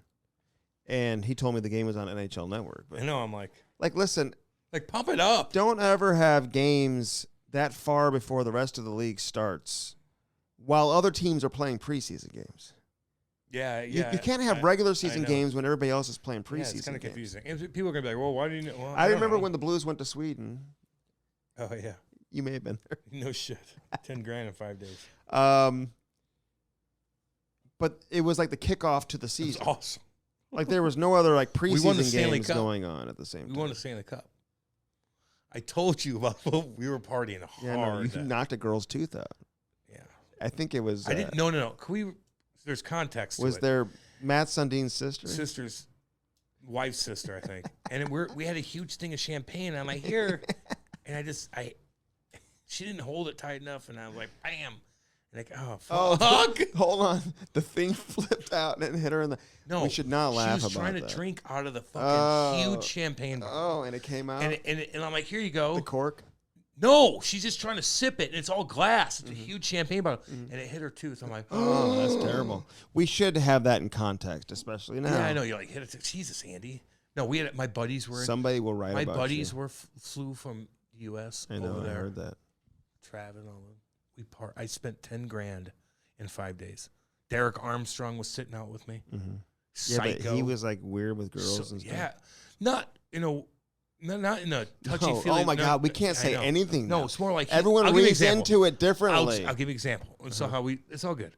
He was trying to be funny and trying to be funny, and he is funny. He's a great guy. And I was single. He was just being in goofy mood. Right. So he would take fries, greasy fuck fries, put it in his hat, put it on his head, go up to girls like, and then take the hat and take a fry out of his hat. And I'm like, what the fuck is this? They'll chop your hand off for that. I go, in what are you certain doing? countries. I go, I'm trying to wheel these girls back. You're eating fries out of your disgusting hat. I go, what are you doing? Like shit like that. Not like trying to wheel, none of that shit. None of that. He was just being too goofy because he's a goofball. I like him. But it didn't help my game. But I was okay. It all worked out. I told a girl I had, unicorns back home, and I owned a farm, and I was a cowboy in the middle of the United States. And they agree. They believe. They're like, you. wow, you're a cowboy. Yes. All the Swedes. A cowboy. lot of the Swedes, they know English. I know. Oh, they're all smart. Did you find it to be a beautiful city? Nah, it's all right. I kind of hear that. I'm part Swedish, as you know. My mom was born in Sweden, and explains my offensive instincts and my hands and my. Explains nothing. I mean, nothing. You look nothing. I like don't you're look from Swedish. Sweden. I'm a Swede-looking dude. I got blue eyes. They call them. hair. Are they Scandinavian looking? Is that what Fuck it is? yeah. That's what Blue it eye, is. blonde hair, dude. But Scandinavian. I think that and Finland. I don't know if they're like beautiful countries. Are they? Like Yeah, they are. not like Absolutely Norway do. and Denmark and Norway is the most beautiful out of everything. Norway is the Switzerland. most beautiful. Switzerland's unbelievable too. But Norway is like where Santa Claus, like the huge like. Oh, he lives there? It's like He lives in the North Pole, dude. Yeah, I mean, but that is the North Pole, and it's like Norway was like if you see these little bubbles that you have at Christmas time, Yes. with the mountains and the Santa, Yes. that's Norway. It's the most they're beautiful. called snow globes. Yeah, you know what I'm talking about. Like You just turn like, it upside down and the snow falls. Yeah. like go to Norway and look at the farges and stuff. Look at the beauty of Norway on on YouTube. Yeah. They'll show like an overhand. We I always love had that. these. We had like Norwegian, like antiques and stuff in the house. Yeah, it's kind of And cool. we had like Swedish like horses, these red horses and stuff. And they're It's like cool, they're Andy. like very very. Cool, Andy. You can't put a price tag on those. Yeah, you can. They're probably like 30 I may bucks. have one for you actually if I still have it. $30. $30. Norway's beautiful in the wintertime, man, and summertime. Are you Austria. excited for the season to get going? Yeah. That's not the answer I'm looking I don't for. know. I'm so all over the place with all y'all. You will once you get into it, Cam. I am If you just came to like- the rink I don't know what. and my you problem started is. like talking to the boy, you would get like you get yourself I don't want juiced to go to up. the rink and talk to the guys on. Well, the I'm rink. excited to see Johnny Hockey in a week from now. Yeah. Not even a week. I'm excited about it. I'm sick of talking baseball, man. Like fuck. My son for his Kirkwood hockey team. Yeah. They had a draft and like you play on. They had the theme this year is NHL teams. He's playing on the Blue Jackets. That's cool. And John Davidson, two of his, it's like we kind of do play for the Blue Jackets when you think do. about it. Like Andy, that's the closest I you're think we're get. gonna have some perks to be in a Blue Jacket. I like John Davidson, man. Oh, He's yeah. good to me, dude. He, I like him. Yarmo, Yarmo. Basil, they're all in the suite together. It's like the Blues East, you know. Like a club. Anyway, hope you enjoy Brett Hall, man. We certainly do. And listen, he's the first guest we've ever had on twice. Yeah. We've never had anyone on twice.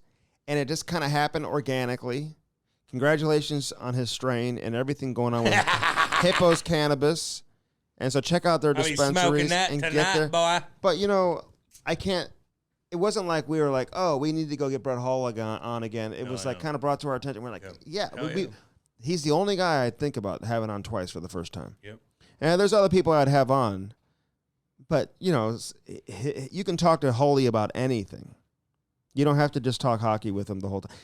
If you want to hear the Brett Hall, like, hockey version, and you didn't listen to the first episode that we had him on, and go back and listen to that one. We get into a ton of Keenan stuff. Yeah. There Scotty you go, Andy. I'm Bowman, glad you said that. Dallas Stars, Detroit Red Wings, USA Hockey versus Canada, Bobby Hall, his relationship with Bobby, all of that. This is more- It's an incredible interview. This one was just like, We're just shooting the shit. yeah. Maybe we talk a little more politics. And I think I was dealing with the weather change, my were you throat. I I may have had COVID for like this, a coke I head. may have had COVID for the 7th time. Jesus Christ! Get another vaccine. I probably lead the league. You should get another vaccine.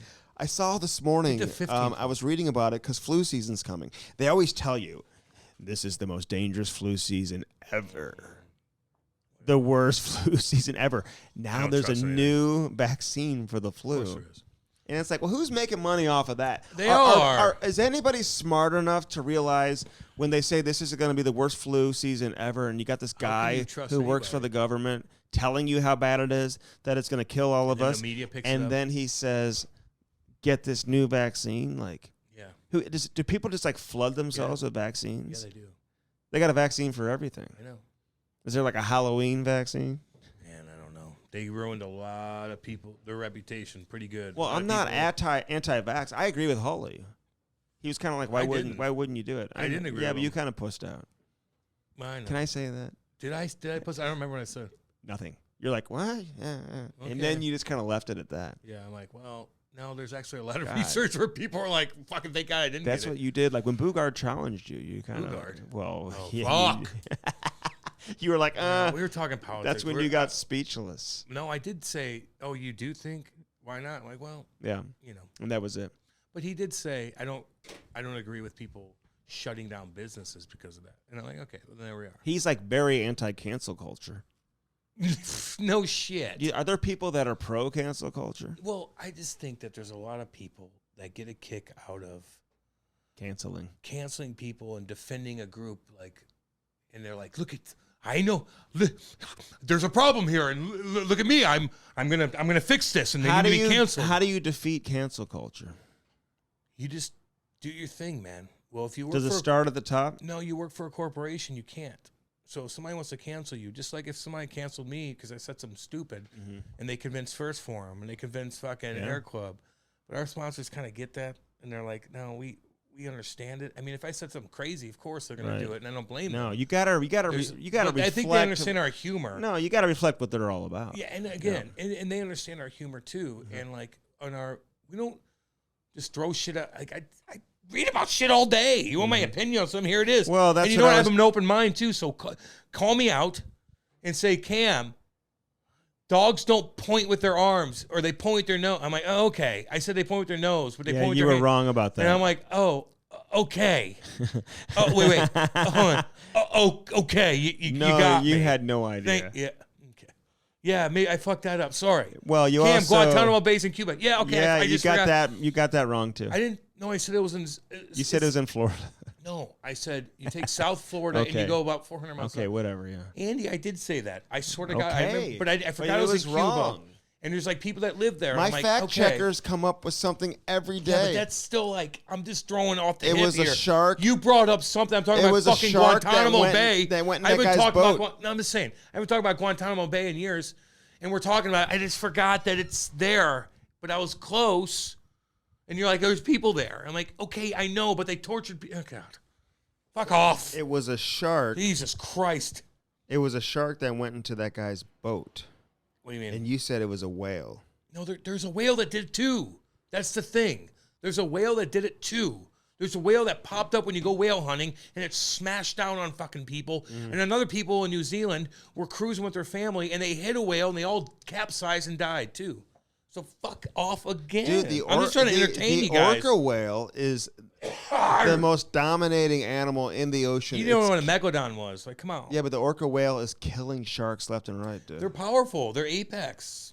Now, they're 25-foot great white. That's pretty rare.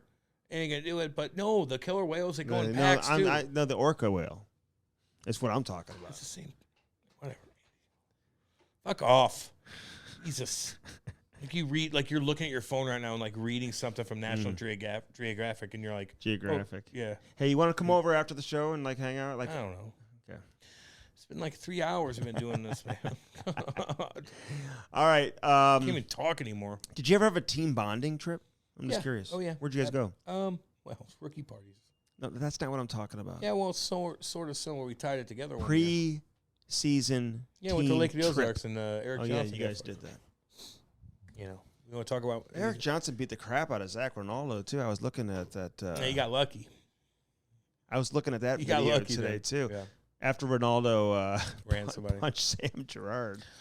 Dude, I looked after he ran McKinnon. I don't want to. He kind of reminds me of you, but he just wasn't as good of a fighter. Yeah, he was pretty tough. He was a hitter. Yeah, dirty hitter. Fuck, he catch guys. He catch guys left and right. I shouldn't say that. We love Zach. ZAC. We're gonna have him on very soon. Yeah. He got suspended a lot. A lot of suspended, more than you. Way more than me. I was with Lou, man. I couldn't do it with Lou. Oh. Lou wouldn't You have think you that. would have if you were elsewhere? No. Well, no. I just knew what I did wrong. I don't want to get suspended, dude. Like he lost $76,000 one time. Mm-hmm. Like I figured it out. Yeah. Kind of. All right, Cam and Strick podcast is not kind of. It is brought to you by Spark Skate Sharpeners, Cam. Can you talk about it? Dude, if my skates weren't sharp and that alumni skate, I wouldn't have dominated like I did. Really? That they had one in the locker room. Mm-hmm. We got hooked up. Yeah. Thank God. I was able to turn. Mm-hmm. I'm toe dragging, Mm-hmm. not just cougars. Mm-hmm. I'm toe dragging, well, guys that aren't that good. But it doesn't matter. Mm-hmm. I felt good on my fucking edges. I went bar down a couple times. My wife came and my buddies there. You were there with Ty. Mm-hmm. I showed off for everybody. Thank you, Skates. I'm toe dragging cougars. In your neighborhood? Toe Yeah, dragging sure. them cougars. In your neighborhood? Sparks, baby. bet. Hey, use that promo code Cam and Strick. It's in 25 of the 31 NHL teams. Are there 32 NHL teams now or 31? There's 31. 32, yeah, 25 of the 32. Jesus, Andy, don't you know that? Sorry. Don't edit that out. Seattle is the 32nd team. Man. Love Seattle. I feel like they're going to be bad for a long time. I like That's just their my- unis. Oh, how about Bowie? Oh, Bowie, yeah. He better be cool like Gritty. I think he's cool. I think he's better be trying cool. to be like Gritty a little bit. He better be crazy. Like Gritty. Mm-hmm. Gritty will ruin your fucking Hair day. Club, hairclub.com, baby. Hairclub.com/Cam and Strick. That is our landing page, Cam. Go there and go there today. 1,200 locations. All around North America. You can find one anywhere. CarShield and carshield.com. Yeah, baby. 800-857-2481. Use that promo code CAM, which is very embarrassing. I know it is, but sometimes you got to do it. I tell you that so you save money. It's all good. And if you use the promo code, what happens? What? What happens if you use the promo You save code? money. Oh, okay. What are you trying to set me up for? I'm just saying, what happens if you use If the you promo use code? it, you save money. Yeah, okay. CarShield You and get tickets or something? carshield.com. Like, what are you talking about? I mean, it's CarShield and carshield.com. Jesus. Hey, get your You're waggleon.com. trying to be like creative. Get your waggleon.com. Yeah, homie. Waggle golf. I need a couple more things. Mm-hmm. When I show up at my Waggle Golf, they're like, "Hey, They're like, wow, you want to you're golf with probably me? pretty good. You want to And golf then they with me? see you the way you just like line up your drive. You want to golf with me? and they're That's like, what they say. Oh God. Get your Waggle on. I am the best dressed golfer in all of the region, probably. Yeah, if you got waggle, you're looking good. You're looking really good. Get those quarter zips and get those hoodies and ski hats. Get them all today.